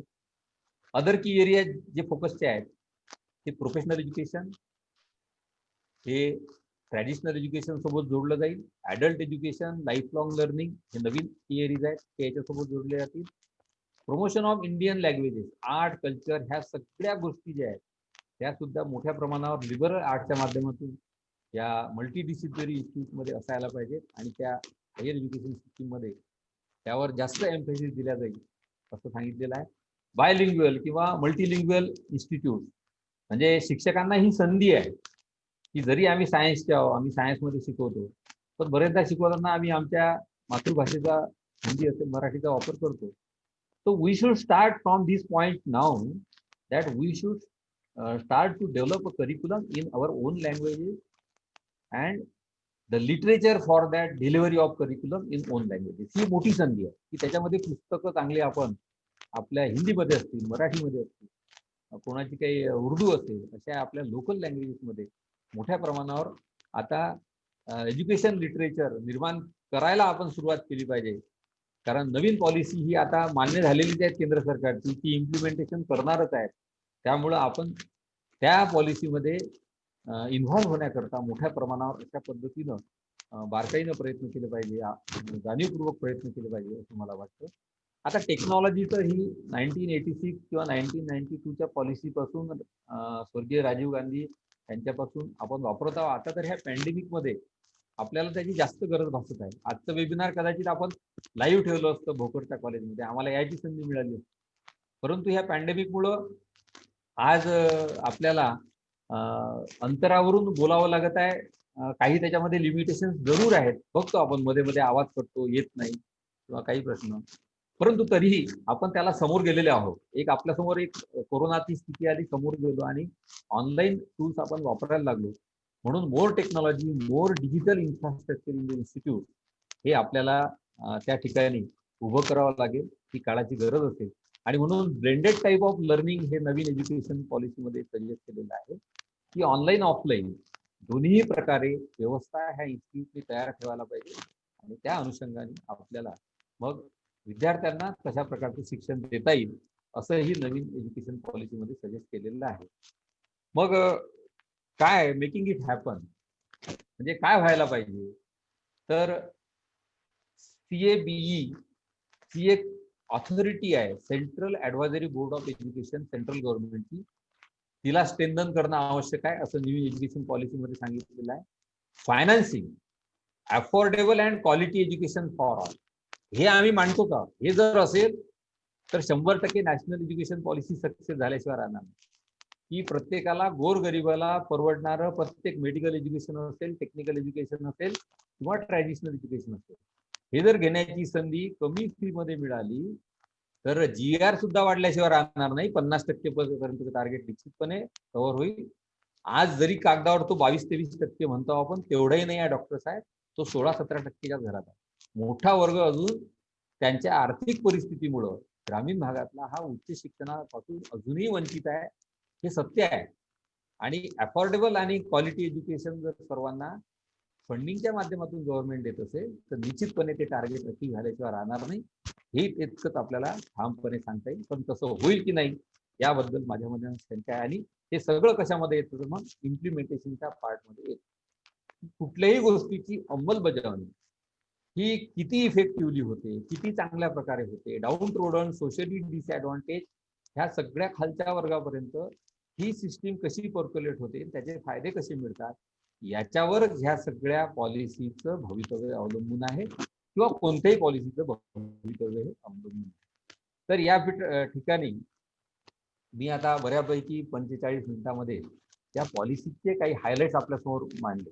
मी आता डिटेल माझ्या पुढच्या स्लाइडमध्ये कडे जात नाही. मी फक्त आता थोडंसं रिस्ट्रक्चरिंग ऑफ एज्युकेशनल इन्स्टिट्यूट बद्दल बोललो की 3 type of institute will be there. Research intensive university, teaching and research intensive university आणि कॉलेजेस. कॉलेजेस म्हणजे 2030 नंतर सर्व कॉलेजेस हे ऑटोनॉमस असतील. आता हे झालं colleges. What about the degree programmes? जेव्हा मल्टी डिसिप्लिनरीचा आपण बोलतो, आता अलीकडे एक रिफॉर्म्स 2008 पासून युजीसीने सातत्याने सांगितला होता की अभ्यासक्रमामध्ये चॉईस बेस्ड क्रेडिट सिस्टीम लावायला पाहिजे. आपल्या महाराष्ट्रामध्ये 1-2 विद्यापीठ सोडले आणि त्या विद्यापीठांमधले जसं विद्यासागर सरांनी स्वामी रामानंद तीर्थ मराठवाडा युनिव्हर्सिटीमध्ये केलं, चॉईस बेस्ड क्रेडिट सिस्टीम त्यांनी 2 वर्षापूर्वी लावली. आमच्या संत गाडगेबाबा अमरावती विद्यापीठामध्ये आम्ही पीजीला लावली, युजीला आता अजून लागलेली नाही. तर असे मोजके काही विद्यापीठ सोडले. मुंबई पुण्याच्या विद्यापीठामध्ये ती इफेक्टिव्हली अजून इम्प्लिमेंट झाली नाही. तर चॉईस बेस्ड क्रेडिट सिस्टीमच अजून इम्प्लिमेंट झाली नाही. अशाच प्रकारचे आस्पेक्ट्स आता एज्युकेशनमध्ये हे न्यू एज्युकेशन पॉलिसीने सांगितलेले आहे. मग ते तसे होणार का, यावर आपण सुद्धा डिस्कशन आणि विचार करायला पाहिजे. मग आता हे डिग्रीचं स्ट्रक्चर कसं असेल, तर there will be 3 types of degree. One is undergraduate degree. The duration of that degree will be 3 to 4 years. आणि second will be the degree, that is the postgraduate degree, ज्याला masters आपण म्हणतो. आणि third is PhD degree. आता ही under graduate degree या ठिकाणी घेताना multi disciplinary इन्स्टिट्यूटमध्ये जे काही त्या इन्स्टिट्यूटमध्ये विषय असतील 5-50, त्याच्यापैकी किमान विषय विद्यार्थ्याला कोणते किती घेता येतील, कमाल विषय कोणते किती घेतील, याबद्दल काही पॉलिसीमध्ये क्लॅरिटी नाही आहे. ही आता एज्युकेशनिस्ट जे वेगवेगळे बोर्ड आता त्या रेग्युलेटरच्या अंतर्गत तयार होणार आहे, ते रेग्युलेटर सांगतील. निश्चितपणे त्याच्यामध्ये काहीतरी असेल की मिनिमम 3-4 घ्यावाच लागतील. मॅक्झिमम तुला तुझी जेवढी काही ऐपत असेल, तुझी झेप असेल विद्यार्थ्याची, तेवढे त्याला त्या इन्स्टिट्यूटमध्ये घेता येतील. त्याची परीक्षा पद्धती कशी असेल ते पण क्लिअरली त्या ठिकाणी सांगितलं नाही. फॉर्मेटिव्ह असेसमेंटवर जोर दिलेला आहे. म्हणजे formative assessment is it is the assessment of the student while learning. म्हणजे शिकवताना जे आपण त्याचा असेसमेंट करतो, की जसे आपण वर्गात प्रश्न विचारतो, पूर्व उत्तर देतात, फॉर्मेटिव्ह असेसमेंट. तर अशा प्रकारचं व्हाईल लर्निंग फॉर्मेटिव्ह असेसमेंट हे जास्त मोठ्या प्रमाणावर याच्यामध्ये सांगितलेलं आहे. आणि सबमिटिव्ह असेसमेंट आणि मग फायनल इव्हॅल्युएशन हे तर त्या ठिकाणी असेलच. आता ही जी 3 to 4 डिग्री आहे, 3 इयर्स डिग्री असेल तर त्याला बॅचलर्स प्रोग्राम म्हटलं जाईल. आता ते bachelor of science, bachelor of arts, bachelor of engineering, bachelor of medicine वगैरे असेल की नाही याबद्दल तशी काही फार क्लॅरिटी नाही. It will be the undergraduate programme with some discipline असं त्या ठिकाणी दिसतं. 3 इयर्सचं असेल तर तो अंडर ग्रॅज्युएट झालेला आहे. आणखी त्यांनी 1 वर्ष केलं जे प्रोजेक्ट बेस असेल वर्ष, तर त्याला डिग्री विथ रिसर्च असं म्हटलं जाईल. And that 4 year degree will called as the degree with research. आणि मग मास्टर्स डिग्रीकडे जात असताना masters degree will be either of 1 year or 2 years. 1 year म्हणजे जो विद्यार्थी 3+1 म्हणजे अंडर ग्रॅज्युएट प्लस 1 year रिसर्चची डिग्री घेऊन बाहेर पडला, त्याला मास्टर्स डिग्री 1 वर्षात करता येईल.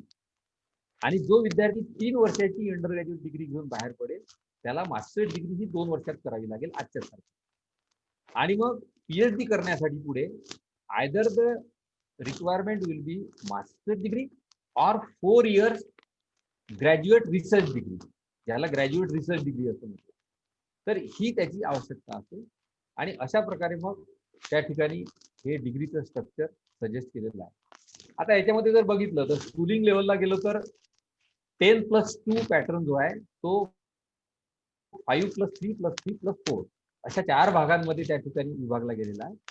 आणि 5+3+3+4 हा जो आता 10+2 चा कन्वर्ट केलेला आहे, त्यानंतरच एज्युकेशन जे सुरू होईल ते हायर एज्युकेशन असेल. म्हणजे आजचं 10+2 नंतरच जे स्ट्रक्चर आहे.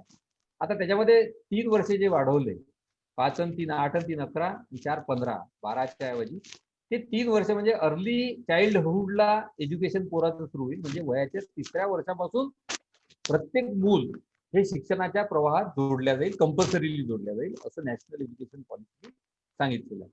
आणि म्हणून इकडे वर्ष वाढवलेलं नाही, तिकडे बॅक साईडला, कारण आता येणारी पिढी ही स्मार्ट आहे, जन्मापासूनच ती शिकू शकते अशा प्रकारची व्यवस्था आहे. आणि त्याच्यामुळं अर्ली चाइल्डहुडला त्याला जर प्रवेशित केलं शिक्षणाच्या याच्यामध्ये ते काही गैर नाही. It is a welcoming move of the government under the national education policy. आणि म्हणून अशा प्रकारची ही व्यवस्था असेल. आणि आपल्या हायर एज्युकेशनची व्यवस्था आहे ती अशा प्रकारची असेल या नॅशनल एज्युकेशन पॉलिसीमध्ये. हे मला या एक overall review of the policy मधून सांगता येईल. पुढे काही गोष्टी ज्या आहेत की आता जसं ह्युमन रिसोर्स डेव्हलपमेंट आपली मिनिस्ट्री आहे, तिचं नाव आता एज्युकेशन डिपार्टमेंट असेल, असे काही बदल छोटे मोठे सुचवले आणि त्याच्या कंट्रोलमध्ये सगळा हा हायर एज्युकेशनचा पार्ट असेल. तर हे झाले आता हायलाइट किंवा silent features of this new education policy. मला असं वाटतं की आता मी जे काही थोडंसं बडबड केलं या एज्युकेशन पॉलिसीवर आणि आपल्या लोकल लँग्वेजमध्ये केलं, बरेच जण याच्यात दिसतात पार्टिसिपंट की मराठी त्यांना समजलेली असेलच. तर या पद्धतीनं मी माझ्या पद्धतीनं हा नॅशनल एज्युकेशन पॉलिसी सांगण्याचा प्रयत्न केला. आता आपलं हे जे सेशन आहे हे मी डिस्कशनसाठी ओपन करतो.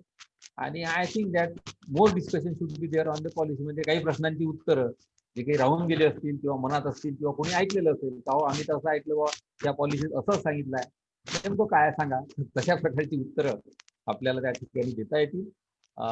मी सर्व आयोजकांचे आभार मानतो आणि डिस्कशनला आता टॉपिक ओपन करतो. ओव्हर टू अरविंद सर और तावडे. Thank you sir. आवाज येतोय सर? हो, येस. हा सर.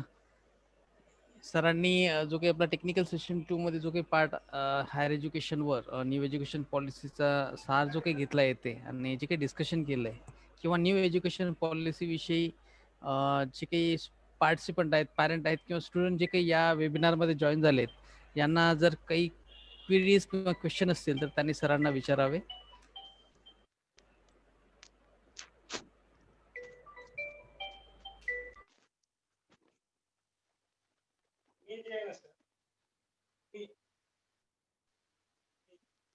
या दोघांपेक्षा छान बोल.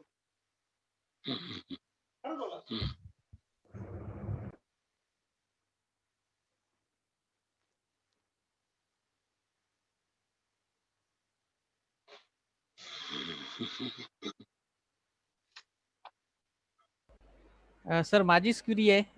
पार्टिसिपंट जोपर्यंत आले तोपर्यंत मी एक क्वेरी विचारतोय सर. सर या न्यू एज्युकेशन पॉलिसीमध्ये ऑटोनॉमी विषयी काही हे विचारणा केलेली आहे त्यामध्ये. म्हणजे आयदर ऑटोनॉमी ही कशा पद्धतीची असेल, म्हणजे जसं की फायनान्शियल और फक्त अकॅडमिक और both financial as well as academic, म्हणजे इन्स्टिट्यूशनवर डिपेंड करेल की युनिव्हर्सिटी डिसाईड करेल त्यांना. म्हणजे जसं आपण 2030 पर्यंत सर्वच institute almost graded autonomy, full autonomy. Okay. Financial, academic as well as administrative. Okay. म्हणजे the institute will be come up as a individual entity. म्हणजे ओव्हर द पिरियड, म्हणजे जेव्हा त्याला ऑटोनॉमी मिळेल, मल्टी येत आहे ना, आवाज येत आहे ना? हो सर, येतोय. माझा आवाज येतोय ना? येस सर, येतोय. जेव्हा त्याला ऑटोनॉमी मिळेल, ऑटोनॉमी ऍडमिनिस्ट्रेटिव्ह आणि अकॅडमिक. आता याच्यामध्ये प्रश्न फक्त एक आहे आपल्या मनातला की फायनान्शियल म्हणजे गव्हर्नमेंटचं फंडिंग हे बंद होईल का की सुरू राहणार, याच्याबद्दल आज काही त्याच्यामध्ये क्लॅरिटी नाही आहे. आपली अपेक्षा अशी आहे की गव्हर्नमेंटचं फंडिंग हे कंटिन्यू सुरू असलंच पाहिजे. मग Yes, हे sir, जे exactly. ऑटोनॉमस कॉलेज आहे त्या ऑटोनॉमस कॉलेजला ओव्हर द म्हणजे एक कॉन्टिनम त्याचं असलं पाहिजे. Research universities, teaching and research universities आणि ऑटोनॉमस कॉलेज यांचं एक कॉन्टिनम असेल. मग कॉन्टिनम असेल म्हणजे खालचा जो ऑटोनॉमस कॉलेज आहे त्याला सुद्धा उद्या युनिव्हर्सिटी होता येईल आणि युनिव्हर्सिटी झाल्यानंतर ती टीचिंग युनिव्हर्सिटी असेल. हळूहळू त्यांना टीचिंग अँड रिसर्च युनिव्हर्सिटी होता येईल 2040-45 पर्यंत आणि त्यानंतर मग त्याला रिसर्च युनिव्हर्सिटी सुद्धा होता येईल. अशा प्रकारे ग्रोथ या इन्स्टिट्यूटला होता येईल once the institute becomes autonomous. But autonomy is compulsory. म्हणजे एखादं कॉलेज जर त्या ठिकाणी ऑटोनॉमस व्हायला सक्षम नसेल तर क्लस्टर ऑफ कॉलेजेस करून विद्यापीठाने त्याला मॉनिटर करावं. विद्यापीठाकडे जबाबदारी दिली. क्लस्टर ऑफ इन्स्टिट्यूट एकमेकाला जोडून मग त्या ठिकाणी मल्टी डिसिप्लिन्स तयार होतील आणि मग त्यांना एकत्रपणे ऑटोनॉमस करा. मग आता याचे मॅनेजमेंट जर वेगवेगळे असतील तर मग ते कसं काय होणार याच्याबद्दल तर आज काही क्लॅरिटी मी सुद्धा काही सांगू शकतो. त्याबद्दल अजून क्लॅरिटी नाही आहे तशी. Yes sir. सर आपली स्क्रीन जी आहे ना ती स्क्रीन शेअरिंग थोडं स्टॉप करता येईल? करू का धोटे सर? हो सर. करतो ना. Yes yes yes yes.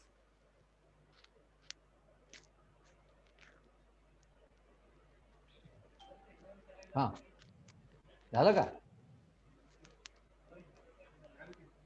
नाही सर अजून नाही झालं. आता व्हिडिओ बंद करायचा का? नाही स्क्रीन सरांची स्क्रीन. तुम्ही मला डिसेबल करा ना. हो सर हो. येस जमलं आता. हो सर. Okay yes yes. जमलं. हो हो हो. Thank you sir. अरविंद घ्या आता अध्यक्ष समोर. हो सर. काही स्पर्धकांना काही क्वेरी जर असेल तर आपण विचारा. आम्ही सरांना ते क्वेश्चन आपण चॅट बॉक्स थ्रू पण आपण विचारू शकता. सर एक क्वेश्चन आहे चॅट बॉक्स मध्ये आलेला आहे. What will be the procedure for the faculty recruitment in new education policy?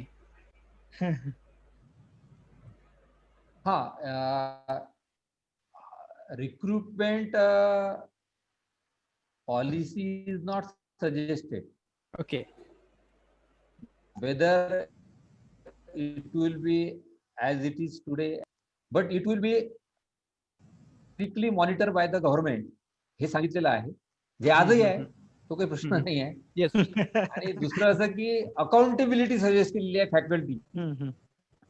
So there will be the accountability given to the faculty की तुमचे जर रिझल्ट ओरिएंटेड नसेल फॅकल्टी तर त्याला मग फॅकल्टीला जे काही डिसिप्लिनरी ऍक्शन्स आहेत किंवा काय आहे त्या करण्याची त्याच्यामध्ये सजेशन केलेलं आहे. एक महत्वाचा पार्ट त्याच्यामध्ये केला की स्कूल एज्युकेशन स्ट्रेंथन करण्याची जबाबदारी ही हायर एज्युकेशन इन्स्टिट्यूटकडे असेल असं सांगितलेलं आहे. आणि म्हणून BEd will be the compulsory degree in every education institute. म्हणजे एज्युकेशन बीएड हे आपल्याला सुरू करावंच लागेल प्रत्येक कॉलेजला. आर्ट्स कॉमर्स सायन्स कोणतेही कॉलेज असेल त्याला बीएड ही डिग्री सुरू करावी लागेल. आणि त्या 4थ्या वर्षामध्ये ते स्पेशलाइज डिग्री असेल 3 वर्षाची डिग्री झाल्या. आणि टीचर एज्युकेशन फॅकल्टी स्ट्रेंथनिंग हे त्या ठिकाणी मग तसं सजेस्ट केलेलं आहे. एक नवीन आस्पेक्ट त्याच्यामध्ये सांगितलं की ह्या ज्या काही ह्या आहेत होतील कारण आता फॅकल्टी नसणार ना. तर नॅशनल टेस्टिंग एज्युकेशनच्या माध्यमातून हायर एज्युकेशनची एक सीईटी सारखी एक्झाम कंडक्ट करतील ज्याच्यामध्ये हायर एज्युकेशनला इच्छुक असलेल्या विद्यार्थ्यांची नोंद होईल आणि मग त्यांच्या मेरिटनुसार त्यांना जशी जशी त्यांची इच्छा आहे त्या एज्युकेशनल त्यांना अशा प्रकारचं ते सगळं सांगितलेलं आहे. आता त्याला इम्प्लिमेंटेशनला देश पातळीवर किंवा राज्य पातळीवर कसं काय करता येईल याकरता आता खूप मोठा तो विचार मंथन आणि त्याचे डिटेल डॉक्युमेंटिंग हे शासनाकडून 1-2 वर्षात येणं अपेक्षित आहे. Let us hope that it will come in couple of years. We will see that. Sir doctor साहेब काही. हॅलो सर मी चव्हाण सर बोलतो. डॉक्टर किनाळकर साहेब. हा. सर प्राचार्य सर मला अध्यक्षीय भाषण करायचंच आहे, त्याच्यामध्ये सगळंच येतं. Sir Dhote sir, hello sir प्राचार्य सर आपल्याला एक प्रश्न हो जवान सर बोला. हा सर आता जसं एंट्रन्स एक्झाम आपल्या नीट साठी, मेडिकल साठी, लॉ साठी आणि इंजिनिअरिंग साठी आहेत, तसं पदवी म्हणजे 12वीच्या नंतर पदवी स्तरावर प्रवेश घ्यायचा असेल विद्यार्थ्याला, तसं एंट्रन्स एक्झाम ठेवूनच त्याच्यामध्ये काही तरतूद केलेली आहे का? माझ्या वाचनात तसंच केलंय. एकच एक्झाम करेल, एकच एक्झाम. हा एकच एक्झाम असेल आणि त्या एक्झामच्या माध्यमातूनच गुणवत्तेच्या आधारावरच प्रवेश दिले जातील पदवीच्या स्तरावर.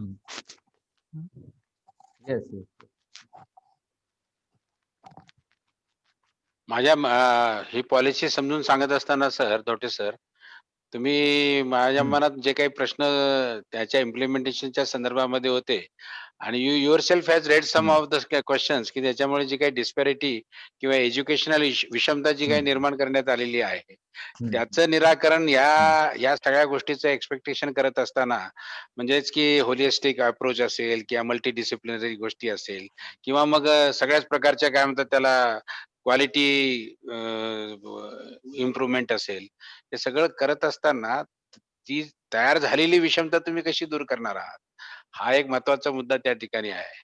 आणि मागच्या सिस्टमचे फेल्युअर सांगत असताना तर त्याला लागणारी जी काही पब्लिक फंडिंग आहे, जी काही ज्या प्रमाणात व्हायला पाहिजे होती, ती न झाल्यामुळे त्या ठिकाणी त्याचं आपल्याला म्हणता येऊ शकेल की that has fail to its expectations. तर तसं पुन्हा जर झालं तर या सगळ्या नुसत्या मंथनाला आणि त्या सगळ्या याला काही पुन्हा काही अर्थ राहणार नाही.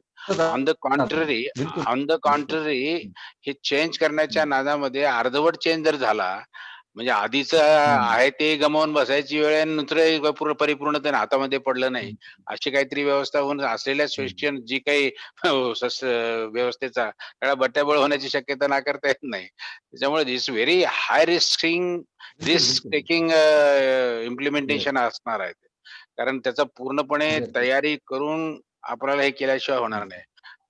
आपल्या भारतीय राज्य व्यवस्थेचं आपण स्वीकारली बाबा, सगळं काही हे स्वीकारलं, आपलं घटना तयार केली, घटनेमध्ये सगळ्या गोष्टी रेस्पॉन्सिबिलिटीज काय आहेत, कर्तव्य काय, हक्क काय, सगळं स्वीकारलं आपण. सिस्टीम आपण कागदावरती उभा केली, पण खऱ्या अर्थानं त्याला अभिप्रेत असलेलं प्रजासत्ताक आपण उभा करू शकलो का? न जर समजा टाकलो नाही, उभा करू शकलो नाही, तर मग मात्र त्याची कारणं काय याच्या शोधामध्ये कोणी जातच नाही. त्याच्या unless and until every stakeholder is been properly been addressed आणि त्याला तसं जबाबदार केल्याशिवाय त्याला इम्प्लिमेंटेशनला अर्थ राहत नाही. Anyway that would come in to, you have already raise the question in to that matter. सरांना बोलवा, माझं बॅटरी डाऊन व्हायला लागली, त्यांच्या याच्यावर बोलतो मी नंतर. Thank you sir.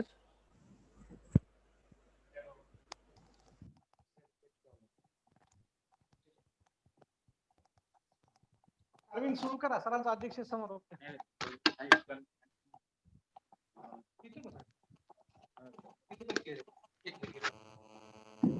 Arvind sir unmute करा तुम्ही. अरविंद सर अनम्यूट करून बोला. Yes sir. धोटे सर, एक चॅट बॉक्स मध्ये काही क्वेश्चन आहेत, तो मी विचारू इच्छितो. While promoting Indian language in new education policy, while promoting Indian language in new education policy, much more emphasize on Sanskrit. Is it feasible in the modern era? And what is your take on value education? Dr. sir. Sanskrit भाषा जी आहे किंवा Indian languages मुळात संस्कृत, तर त्या संस्कृतला promote करावं असं suggest केलेलं आहे. आता या विषयाचा भाग आहे, कसं काय होईल. आणि आपण जर बघितलं की व्हॉट इज इंडिया हा एक मार्कंड काटजू जे सरन्यायाधीश होते सर्वोच्च न्यायालयाचे, त्यांचं जर एक आर्टिकल तुम्ही, his address to students of Jawaharlal Nehru university, तर त्यातून हे लक्षात येते सर्व की संस्कृतचा उगम आणि उर्दू असेल, त्या दोन्ही लँग्वेजचा आणि त्याचं महत्व एज्युकेशन मध्ये ते खूप चांगल्या पद्धतीने सांगितलं आहे. आणि म्हणून मला असं वाटतं की ते जर एक्सप्लोर झालं आपल्या इंडियन ट्रेडिशन मध्ये तर इट इज नॉट बॅड. म्हणून त्याचा सुद्धा ते करता येईल. आता कसं काय होईल याबद्दल मी सुद्धा त्याचा काही एवढा तज्ञ नाही आहे, परंतु व्हॅल्यू एज्युकेशन इज मस्ट. म्हणजे आज आपली जी काही कौटुंबिक व्यवस्था आहे किंवा एक मुलांची मानसिकता झालेली आहे, सगळं करून ती व्हॅल्यू एज्युकेशनला एम्फॅसिस केलाच पाहिजे, ते शिकवल्या गेलं पाहिजे. आणि म्हणून स्टुडंट इंडक्शन प्रोग्राम पूर्ण घेतो आणि संस्कार करण्याचा प्रयत्न करतो. इव्हन 11-12च्या विद्यार्थ्यांसाठी सुद्धा आम्ही घेतो. Value education is very important, त्याला एम्फॅसिस दिला गेला.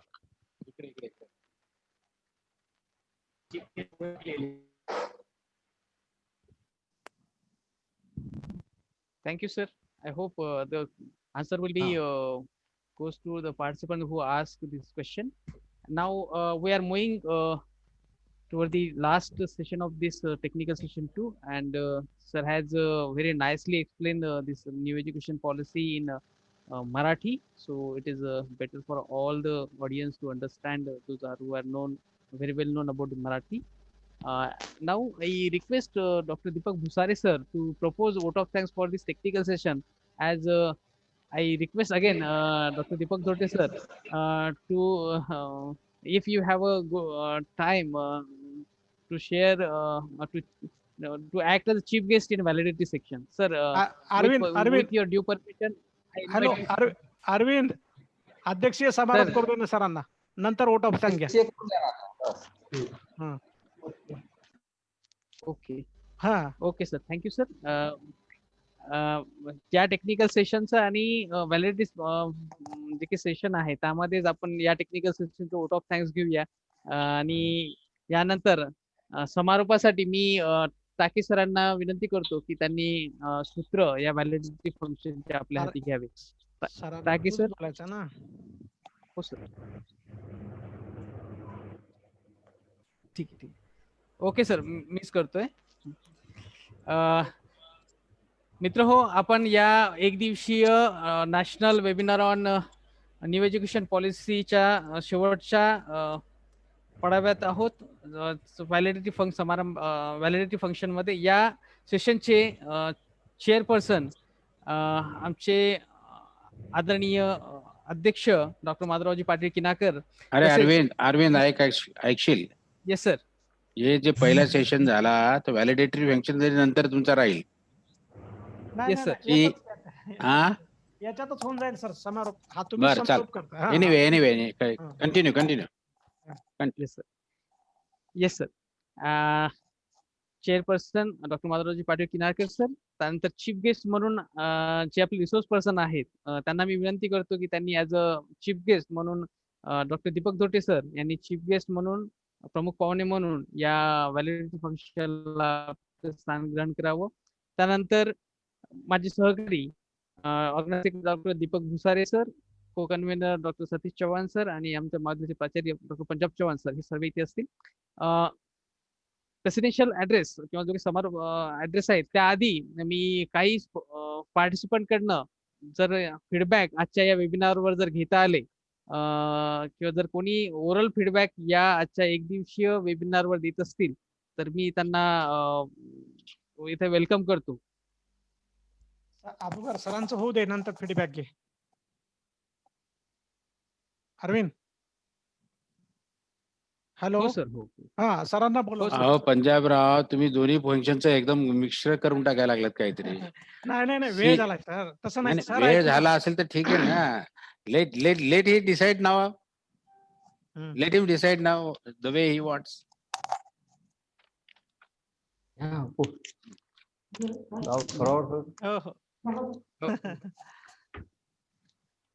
ओके, ठीक आहे सर, चालेल. कोणी ओरल फीडबॅक साठी पुढे येईल?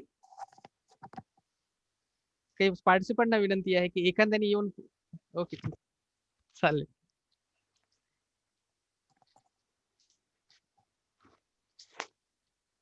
मला वाटतं असं चॅट बॉक्स मध्ये आपल्याला बरेच फीडबॅक आलेले आहे आणि या वेबिनार विषयी चांगले कमेंट्स पण आपल्याला मिळालेले आहेत. तर आपण तेच ॲज अ ओरल फीडबॅक समजून पुढे जाऊया. सत्यशेवटी मी ज्या दोन्ही टेक्निकल सेशन ज्यांनी आमच्या आपल्या उपस्थितीमध्ये त्यांनी ऐकलेत, असे चेअरपर्सन या त्यांना विनंती करतो की त्यांनी आपल्या अध्यक्षीय समारोपासाठी त्यांनी माईक घ्यावा.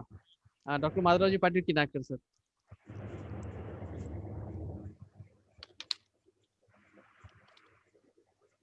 नमस्कार. दिगंबर महाविद्यालयाच्या तर्फे खोकरच्या तर्फे जे न्यू नॅशनल एज्युकेशन पॉलिसी 2020 याच्या अनुषंगानं वेबिनार या ठिकाणी आयोजित करण्यात आलेला होता. त्या वेबिनारचे मुख्य उद्घाटक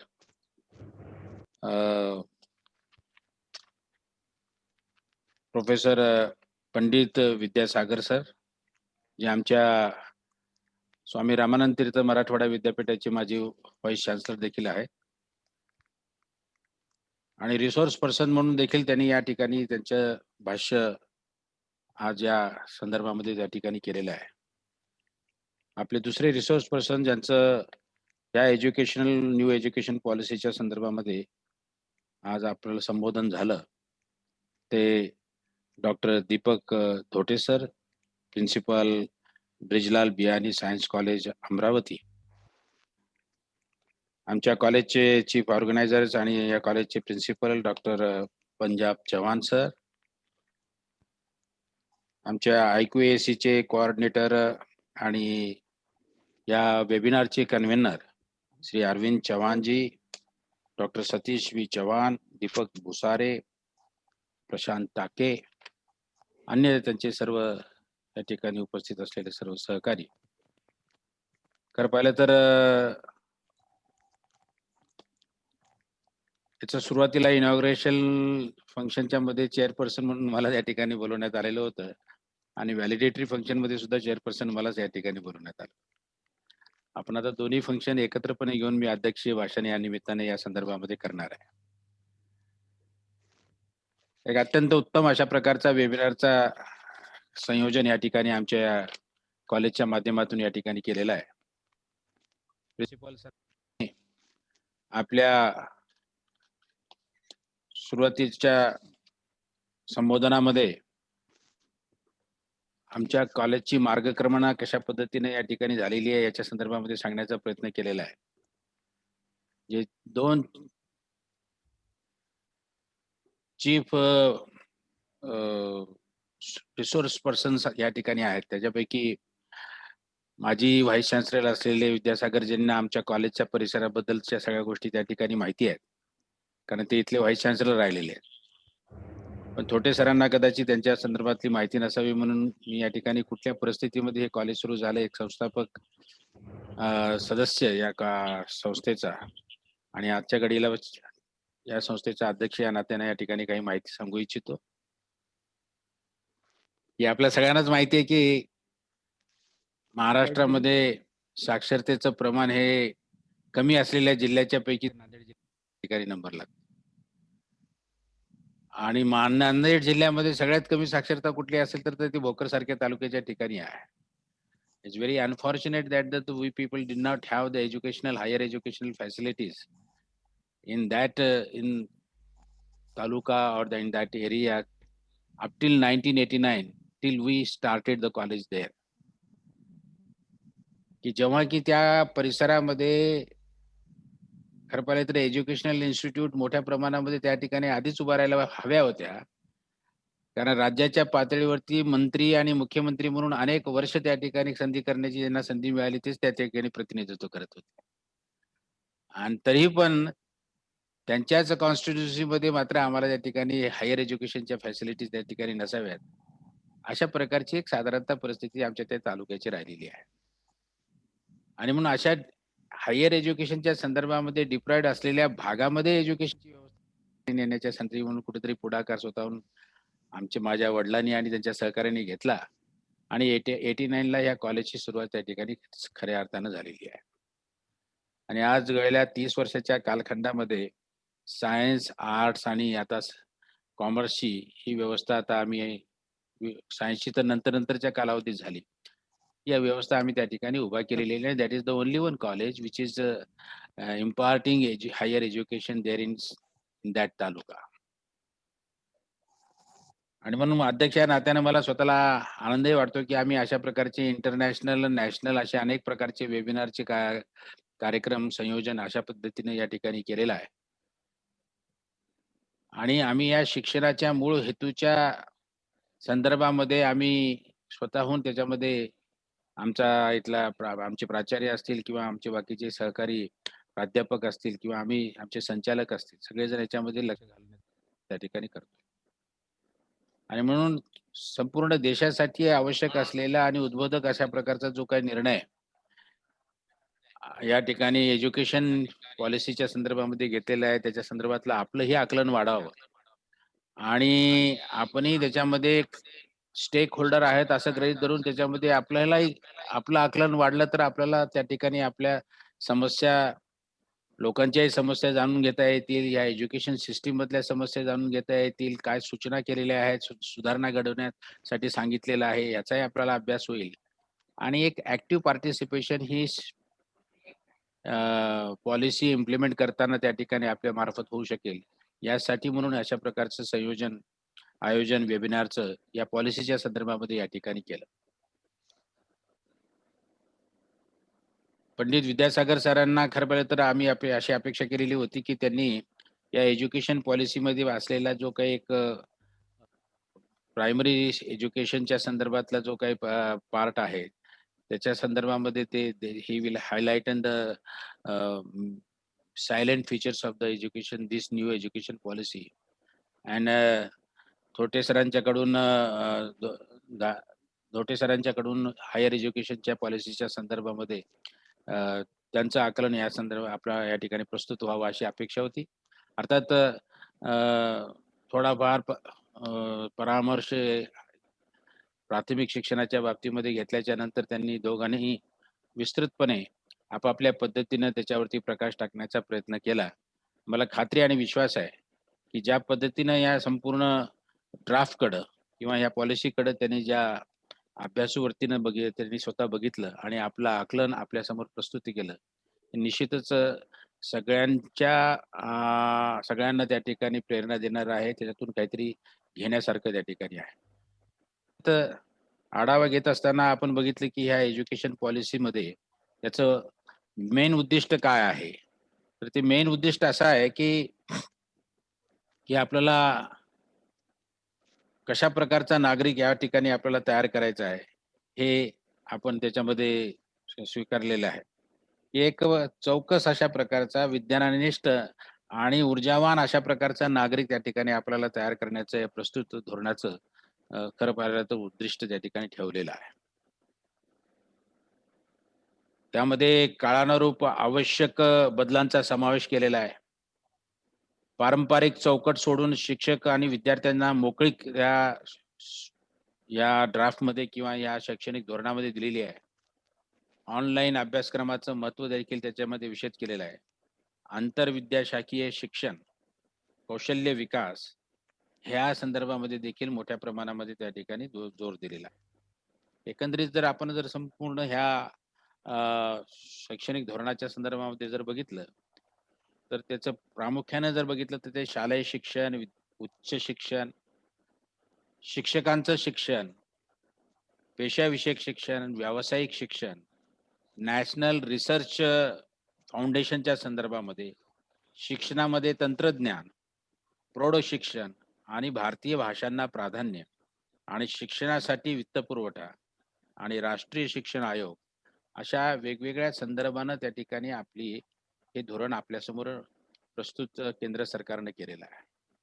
अर्थात जे काही कमिशन कस्तुरीरंगन समितीनं अत्यंत अभ्यासपूर्ण पद्धतीनं त्यांना अनुभवाला आलेल्या आणि जे काही चालू शैक्षणिक धोरण आहे त्याच्यामध्ये असलेल्या ज्या काही विसंगती किंवा त्याच्यामध्ये असलेल्या कमतरता किंवा त्याचे शॉर्टफॉल्स हे लक्षात घेऊन आणि आजची बदललेली संपूर्ण जागतिक आणि देशातली परिस्थिती जर बघितल्या शिक्षणाच्या संदर्भातल्या सामाजिक दृष्टिकोनातून जरी बघितल्याच्या नंतर त्यांना ज्या आवश्यक त्याच्यामध्ये बदल शिक्षणाच्या वेगवेगळ्या स्तरावरती करावेसे वाटलेत, ते यामध्ये सुचवण्याचा प्रयत्न त्या ठिकाणी कस्तुरीरंगन साहेबांनी आणि त्यांच्या कमिटीने केलेला आहे. त्याची साधारणतः चौकट थोटे सरांनी सुद्धा या ठिकाणी विषद केलेली आहे आणि विद्यासागर सरांनी सुद्धा त्या ठिकाणी सांगण्याचा प्रयत्न केलेला आहे. विद्यासागर सरांनी सांगत असताना की वाय हे एज्युकेशन नवीन धोरण आणण्याची गरज त्या ठिकाणी का भासली, तर त्यांनी ते सांगत असताना हे विशद केलं की एज्युकेशन ही एक अशी गोष्ट आहे की ती एक डायनॅमिक स्वरूपाची गोष्ट आहे. सतत बदलत जाणारा परिवेश, सतत बदल जाणारे सामाजिक आर्थिक संबंध संदर्भ आणि त्याच्यातून मानवी भावनांच्या आणि अपेक्षांच्या संदर्भ जर जोडायचा झाला तर आपल्याला जीवन जगण्याच्यासाठी म्हणून आवश्यक असणारे उचित अशा प्रकारचे बदल आपल्या शैक्षणिक व्यवस्थेमध्ये त्या ठिकाणी करावे लागत असतात, कारण त्याची उद्दिष्ट त्यावेळेस बदललेली असतात. आणि म्हणून हे एक अनेक वर्षाच्या नंतर, आज जवळपास 38 वर्षाच्या नंतर आपण हा शैक्षणिक बदल संपूर्ण देशाच्या स्तरावरती आपण त्या ठिकाणी स्वीकारत आहोत. आणि ते स्वीकारत असताना सध्याच्या सिस्टीम मध्ये आपण बऱ्याचदा बोलत असताना किंवा एखाद्या दुसऱ्या घटनेच्या अनुषंगानं आपण आपलं मत एज्युकेशन सिस्टीमच्या बाबतीमध्ये एखाद्या विषयाच्या अनुषंगानं बोलत असतो. पण समग्र पद्धतीनं त्याच्यामधले काही जे दोष आहेत असं कोणाला जर आपण विचारलं तर त्याला ते सांगता येत नाहीत, अशी परिस्थिती आहे. असे वेबिनार आणि त्या अशा वेबिनारच्या माध्यमातून आपल्याला सुसंगतपणे काही गोष्टी त्या ठिकाणी सांगता येऊ शकतात. मग त्याचे फायदे असतील किंवा तोटे असतील किंवा जे काही अनुभव आपल्याला आले आहेत ते सुसंगतपणे सगळ्याच्या अवलोकनार्थ आपल्याला ठेवता येईल. तसं सरांनी, विद्यासागर सरांनी या ठिकाणी ठेवण्याचा प्रयत्न केलेला होता. त्यांच्या भाषणात मला जे जाणवलं ते सांगतोय की सध्याच्या शैक्षणिक व्यवस्थेमध्ये कमतरता कोणत्या प्रकारच्या आहेत. तर त्यांनी सांगितलं की ह्याच्यामध्ये आपल्या शैक्षणिक व्यवस्थेमध्ये planning and leadership is missing. ही जी काही व्यवस्था आपल्याकडे आहे त्याच्यामध्ये प्लॅनिंग आणि लीडरशिपचं आपल्याला कमतरता आढळते. या व्यवस्थेला गव्हर्न करणाऱ्या, जसं थोटे सरांनी सुद्धा सांगितलं की गव्हर्न करणाऱ्या अनेक बॉडीज आपल्याला वेगवेगळ्या स्तरावरती दिसत आहेत. मग तुम्हाला लॉ मध्ये वेगळ्या दिसतील किंवा तुमच्या एज्युकेशन, आपल्या मेडिकल एज्युकेशन मध्ये वेगळी सिस्टीम आहे की टेक्निकल एज्युकेशन मध्ये वेगळी आहे. ट्रॅडिशनल एज्युकेशन व्यवस्थेमध्ये वेगळ्या वेगळ्या डिसिप्लिनरी त्या ठिकाणी बॉडीज आहेत, गव्हर्निंग बॉडीज आहेत. Large number of the colleges are affiliated to the particular one university. तेव्हा त्या युनिव्हर्सिटीच्या माध्यमातून युनिव्हर्सिटीचा नेमका रोलच्या घडीला जर आपण एखाद्या विद्यार्थ्याला विचारला तर त्या परिसरामध्ये किंवा त्या रिजन मध्ये जितके कॉलेजेस त्यांना अफिलेटेड आहेत त्यांचं ऍडमिनिस्ट्रेशन करणं, त्यांचं शैक्षणिक व्यवस्थापन बघणं, त्यांचं शिक्षणाच्या अकॅडमिक त्यांचं करिक्युलम त्यांना सेट करून देणं, त्यांच्या परीक्षा घेणं आणि त्यांच्या अपॉइंटमेंट्स करण्याच्या संदर्भामध्ये मदत करणं वगैरे वगैरे, अशा काही गोष्टी त्याच्यामध्ये त्याचा रोल त्या ठिकाणी दिसतोय. तेव्हा ते सुद्धा more number of the colleges have been there आणि त्यामुळे त्यांना त्याचे ऍडमिनिस्ट्रेशन व्यवस्थितपणे होऊ शकत नाही आणि अंतिमतः शिक्षण देण्याच्या संदर्भातला जो हेतू आहे त्या ठिकाणी पराजित झाल्याशिवाय राहत नाही. Lack of multidisciplinary educational availability जे आपल्याकडे आहे सध्याच्या सिस्टीममध्ये, ती एक कमतरता त्यांनी अधोरेखित केली आहे. Skill development and the vocational training missing, हे जे आपल्याकडं व्होकेशनल ट्रेनिंगच्या बाबतीमध्ये किंवा स्किल डेव्हलपमेंटच्या बाबतीमध्ये असलेल्या आताच्या सिस्टीम मध्ये that is also a missing, हे संदर्भ त्यांनी सांगण्याचा प्रयत्न केला. आणि फ्रीडम फ्रॉम द परसेप्शन काय आहे तर opportunity for the learning and experimentation, हे आपल्याकडे सध्याच्या घडीला नाहीये.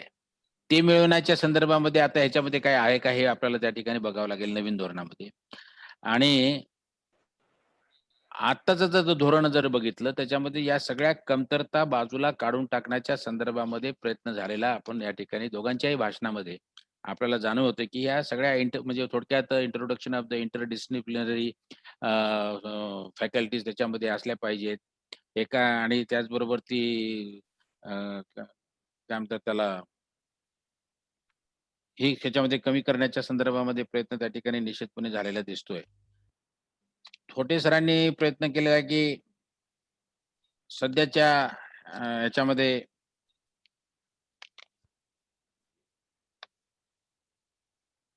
फेल्युअर ऑफ प्रेझेंट पॉलिसी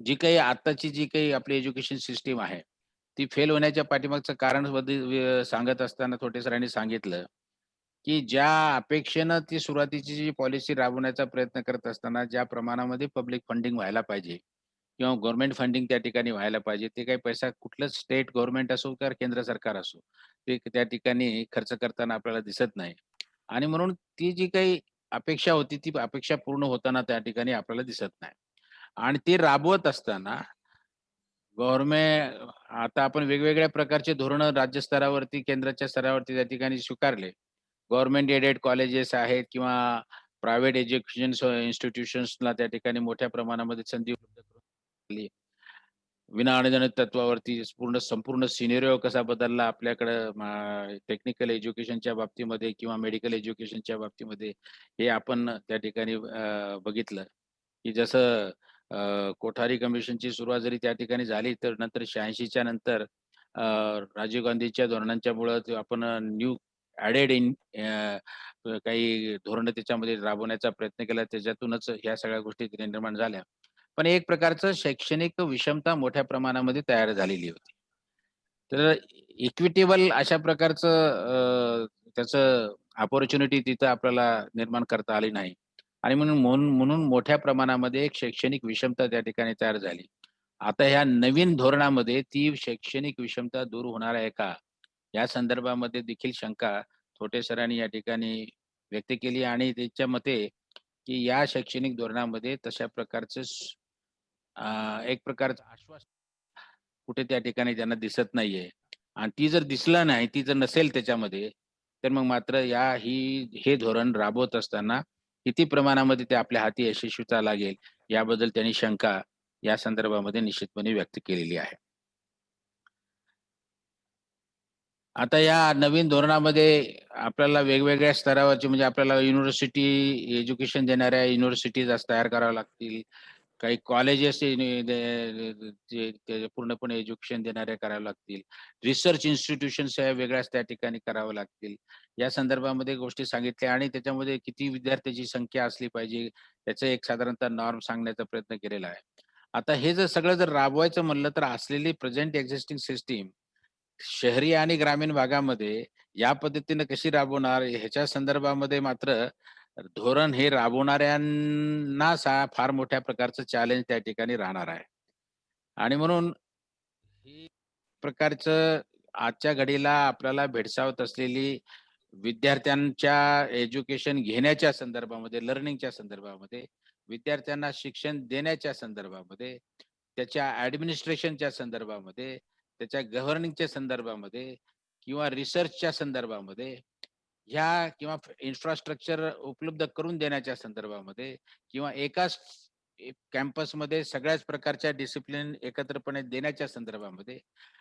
किंवा ई लर्निंग असेल किंवा डिजिटल लर्निंग असेल की त्याच्या असलेले किंवा सध्याच्या ट्रेडिशनल आपण जे काही क्लासरूम एज्युकेशन त्या ठिकाणी देण्याचा प्रयत्न करतो त्याच्या संदर्भामध्ये या सगळ्या गोष्टी जरी त्याच्यामध्ये अंतर्भाव असला तरी आज सगळ्यात मोठं चॅलेंज हे आहे की आज विद्यार्थ्यांची उपलब्धता त्यांना शिक्षण घ्यावं वाटावं त्यांना यावं वाटावं त्यांचं पार्टिसिपेशन वाढावं याच्या संदर्भामधली जी काही उदासीनता आजच्या घडीला आहे की आज आपण बघा कॉलेजेस मधली उपस्थिती या प्री कोरोना एरामध्ये सुद्धा आपण जर बघितली तर आता तर नाहीच नाही आता तर बंदच आहेत इन्स्टिट्यूशन पण त्याच्या आधी सुद्धा गेल्या 5-1 वर्षाच्या कालखंडात बघितलं तर हळूहळू विद्यार्थ्यांची वर्गामध्ये उपस्थित राहून शिक्षण घेण्याच्या संदर्भातली भूमिका बदलत गेलेली आहे ती विद्यार्थ्यांची संख्या कमी होत चाललेली आहे आणि आता ह्या बदलत्या सिस्टीम मध्ये ती त्या ठिकाणी येतीलच पार्टिसिपेशन तितकं वाढेलच आणि ई लर्निंग मध्ये सुद्धा त्याच्यामध्ये असलेली आजच्या घडीला असलेली अनुपलब्धता अनेक इक्विपमेंटच्या संदर्भामध्ये सुद्धा किंवा त्यांच्या रिसोर्सफुलनेसच्या संदर्भामध्ये सुद्धा आणि त्याच्या एकंदरीत त्याचा वापर करण्याच्या संदर्भातली असलेली उदासीनता जरी लक्षात घेतली तर ई लर्निंग अशी नुसत्या ई लर्निंग वरती आपल्याला उपलब्ध होता येणार नाही तर आपल्याला क्लासरूम टीचिंगच्या बरोबर ती ई लर्निंगच्या संदर्भामध्ये सुद्धा लोकांना त्याच्यामधली ऍडव्हान्टेजेस घेण्याच्यासाठी म्हणून आपल्याला उद्युक्त करावं लागण्याचे चॅलेंजेस या ठिकाणी प्राध्यापकांच्या समोर या सगळ्या एज्युकेशन सिस्टीम मध्ये असणाऱ्या व्यक्तींच्याकडे त्या ठिकाणी राहणार आहे. त्यामुळे there are lot many challenges at the level of the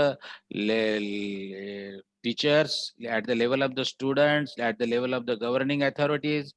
या सगळ्या गोष्टी त्या ठिकाणी राहिलेल्या आहेत. आणि सगळ्यात महत्वाची गोष्ट म्हणजे unless and until we prepare the all stakeholders to understand what we are trying to implement and to make them ready to adopt this change in their good faith and to prepare their minds to accept that wholeheartedly, त्यानंतरच ह्याचं implement करण्याच्या संदर्भामध्ये जर आपण त्या ठिकाणी जर सुरुवात केली तरच आपल्याला अपेक्षित अशा प्रकारचं यश याच्यामध्ये त्या ठिकाणी येऊ शकणार आहे.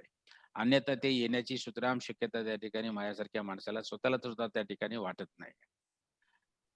कारण एखादी नवीन गोष्ट स्वीकारत असलेली जी काही व्यवस्था आहे तिला आपल्याला संपवावी लागत असते आणि ती संपवायची आणि दुसरी मात्र परिपूर्णतेने स्वीकारायची नाही तर एक प्रकारचा शैक्षणिक गोंधळ या ठिकाणी निर्माण झाल्याशिवाय आणि अपरिमित अशा प्रकारची राष्ट्राची सुद्धा हानी या निमित्तानं झाल्याशिवाय राहणार नाही.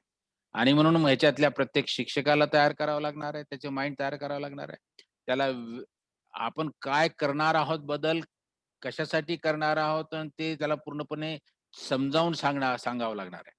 आणि ही जबाबदारी राज्य शासनाने आणि केंद्र शासनाने घेतली पाहिजे. Each and every stakeholder at every level should be addressed properly and ask them to participate wholeheartedly in these new changes, in the changes we are trying to bring it out. एकदा ते का तयार झाल्याच्या नंतर आपण कुठल्या गोष्टीचा स्वीकार करायला निघालेला आहोत एकदा झाल्या आणि त्याच्याबद्दल त्यांच्या मनाची कटिबद्धता जर झाली तर मला निश्चितपणे खात्री आणि विश्वास आहे की आपण त्याच्यामध्ये यशस्वी झाल्याशिवाय राहणार नाही. एकंदरीत ओव्हरऑल जर आपण जर बघितलं तर आतापर्यंतच्या एज्युकेशन सिस्टीम मध्ये असलेल्या आपल्या ज्या काही कमतरता आहेत त्या बऱ्यापैकी परिपूर्णतेने संपूर्णता दूर करून एक सशक्त अशा प्रकारचा नागरिक सर्वार्थानं आणि समग्र पद्धतीनं तयार करता यावा यासाठी म्हणून प्राथमिक शिक्षणापासून आपण हायर एज्युकेशन पर्यंतची एक नवीन उतरण किंवा नवीन सिस्टीम त्या ठिकाणी प्रस्थापित करण्याचा मनोदय याच्यामध्ये व्यक्त होताना दिसतोय. आणि जागतिक पातळीवरती आपण त्या दृष्टिकोनातून सक्षम व्हावं या दृष्टिकोनातून प्रयत्न होताना आपल्याला दिसतोय. तेव्हा त्याला सामोरं जात असताना आपण शिक्षक असो, संस्थाचालक असो, शासन असो, लोकप्रतिनिधी असो, याच्यातला जागरूक आणि जबाबदार नागरिकांनी याच्यामध्ये अंतःकरणपूर्वक लक्ष घालून त्या बदलाला सामोरं म्हणून आपली सिद्धता तयार करावी लागेल. अशाच प्रकारची त्या ठिकाणी मानसिकता झाली तरच आपण बदलाला सामोरं जाऊया आणि ते यशस्वी करूया. अन्यथा आहे त्याच गोष्टीचा मध्ये पुन्हा अजून पुढच्या कुठल्या तरी सुधारण्याचं कमिशन येईल, ते कुठलं तरी नवीन एज्युकेशन पॉलिसी घेऊन येईल आणि आमच्या प्रिन्सिपल सरांनी सांगितलं की आधीची सिस्टीम चांगली होती पण त्याच्या इम्प्लिमेंटेशन मध्ये जरा प्रॉब्लेम झाल्याच्यामुळे ते आम्हाला धड राबवता आले नाही. तेव्हा असंच ह्या योजनेच्या संदर्भामध्ये आपल्याला पुन्हा म्हणायची वेळ त्या ठिकाणी येणार नाही अशी अपेक्षा या निमित्तानं या ठिकाणी करूया. मला निश्चितपणे खात्री आहे की इवन थोटे सरांचं भाषण असेल किंवा त्यांची मार्गदर्शन असेल किंवा व्हाईस चान्सलरच असेल, मला सुद्धा या पॉलिसीच्या संदर्भामध्ये इतकं आजच्या घडीला जितकं नॉलेज आज त्यांच्यामुळे मला मिळालं ते मला कधी त्याच्यातून बघता आलं नाही. आता ह्या पुढेच्या वेगवेगळ्या प्रकारचे जे काही कॉन्फरन्सेस होतील, अजून काही हायर याच्यामध्ये आपलं स्वतःच एक त्यांचे अंडरस्टँडिंग लोकांच्या पुढे ठेवायचा प्रयत्न होईल. ते समजून घेण्याचा प्रयत्न प्राध्यापकांनी, प्राचार्यांनी आणि शिक्षणामध्ये इंटरेस्ट असलेल्या लोकांनी आणि देशाच्या संदर्भामध्ये सुद्धा समाजाच्या संदर्भामध्ये सुद्धा जागरूक असलेल्या लोकांनी निश्चितपणे ते घेतील. असे वेबिनार त्याच्या संदर्भामध्ये निश्चितपणे योगदान ठरणारे ठरतील. आणि त्या अर्थानं मी दोन्ही आपल्या रिसोर्स पर्सन्स मग धोटे सर असतील किंवा आमचे विद्यासागर पंडित सर असतील यांनी आपलं अत्यंत मौलिक वेळ, मौलिक त्यांचं आकलन या ठिकाणी सगळ्यांच्यासाठी प्रस्तुत केलं आणि आमच्या विचारांच्या आणि अभ्यासाच्या कक्षा त्या ठिकाणी वाढवल्या त्याबद्दल मी त्यांचे मनपूर्वक आभार या ठिकाणी व्यक्त करतो. संयोजकांचेही करतो आणि आमच्या प्राचार्यांचेही करतो की ते सातत्यानं अशा प्रकारचे इनिशिएटिव्ह घेत आहेत आणि भोकर सारख्या ग्रामीण भागामध्ये आणि मागासलेल्या भागामध्ये असलेल्या कॉलेज हे करण्यामध्ये नॅशनल सेमिनार्स घेऊन केंद्राच्या राज्याच्या ज्या ह्या प्रयत्नाला आणि संपूर्णतः एज्युकेशन सिस्टीमला नवीन दिशा देण्याच्या संदर्भामध्ये आपण स्वतःहून पुढाकार घेऊन प्रयत्नशील राहिलात. मला संस्था चालक या नात्यानं सुद्धा त्या ठिकाणी अभिमान वाटतोय आणि आपण असलंच प्रकारचं योगदान, सर्वसमावेशक योगदान आणि या पुढच्या थोटे सरांनी सांगितलं की 2030 पर्यंत जर आपण या मल्टी डिसिप्लिनरी या विजननं जर आपण आपली संस्था किंवा आपलं कॉलेज त्याला सामोरं जर गेलो नाही तर आपण या व्यवस्थेतून अप्रूव्ड झाल्याशिवाय राहणार नाही. तेव्हा हेही चॅलेंज आपण डोळ्यासमोर ठेवून आपल्याला आपल्या कार्यकक्षा आणि आपलं विजन आणि आपलं क्षमता कशा वाढाव्या लागतील याच्या संदर्भामध्ये सुद्धा आतापासूनच जर आपण विचार केला आणि त्या दृष्टीने जर पावलं टाकली तर आम्हाला वाटतंय की आपण त्याला योग्य प्रतिसाद दिल्यासारखं होणार आहे. त्या दृष्टिकोनातून देखील आम्हाला हे उद्बोधन निश्चितपणे मार्गदर्शन होणार आहे. त्याबद्दल सर्व रिसोर्स पर्सनचं पुनश्च एकदा या ठिकाणी आभार व्यक्त करतो आणि मी आपली रजा घेतो. जय हिंद, जय भारत. थँक्यू सर, धन्यवाद. यानंतर मित्र आपण या एक दिवसीय राष्ट्रीय कॉन्फरन्सच्या शेवटच्या टप्प्यात जो आहे आभार प्रदर्शन, त्यासाठी मी डॉक्टर दीपक भुसारे सर यांना विनंती करतो की टेक्निकल सेशन 2 आणि समारोपीय कार्यक्रमाचं आभार प्रदर्शन एकत्रच त्यांनी करावं. Deepak Bhusare sir. Thank you, sir. Am I audible, sir? Yes, sir. After a whole day that is a fruitful discussion and a speech that's delivered by our both of the eminent personalities, now I come here to last session of this e-webinar on national education policy. So first of all, good afternoon to one and all. In the final phase of this e-webinar, I'm here for the vote of thanks. Our day began with the inaugural function. Honorable Pandit Vidyasagar sir inaugurated the webinar and illustrated the policy document in the first technical session. On the behalf of the organizers and the institution, I express my gratefulness to Honorable Vidyasagar sir for accepting our invitation and sharing his valuable time with us. I'm also thankful to our President, Honorable Dr. Madhurav Patil sir, former Minister, State of Maharashtra, for chairing the inaugural and well-elected session, and particularly for his enlightening presidential address. I express my deep sense of gratitude to our principal, Dr. Punjab Chavan sir, for his welcome address and his support. In the second session, in the second technical session, respected Principal Dr. Deepak Dote sir that mentioned some of the major points. There are 8 points explained to all of us, explaining by the University Act as well as the all higher educations and under the one roof, and so many aspects regarding the national education policy. I am thankful to Dr. Deepak Dote sir enlightened us on the topic of national education policy. I'm thankful to him for sharing his time and being with us. I'm also thankful to the convener of this event, Dr. Arvind Chavan sir, co-convener Dr. S.B. Chavan sir, Joint Organizing Secretary Professor Prashant Take sir, for their efforts in organizing this event. I'm also thankful to Dr. Nagesh Dole sir, Dr. Sachin Taude sir, Venkatesh Jadhav sir, and all the organizing committee, all my dear colleagues. I also express my sincere thanks to all teachers, students, research scholars participated in the e-webinar. Thanks to one and all. And now, with this permission, with the permission of chairperson, I declare that this e-webinar concludes here. So thank you once again to one and all for participating in our national e-webinar on national education policy 2020. Thank you to one and all. Thank you, sir. All the participants are requested to fill the feedback form. This feedback is mandatory for the to generate the certificate for the participation in this webinar. Thank you very much. The link will be sent by 4 o'clock on the WhatsApp and Telegram group and on your personal email. Yeah, thank you very much.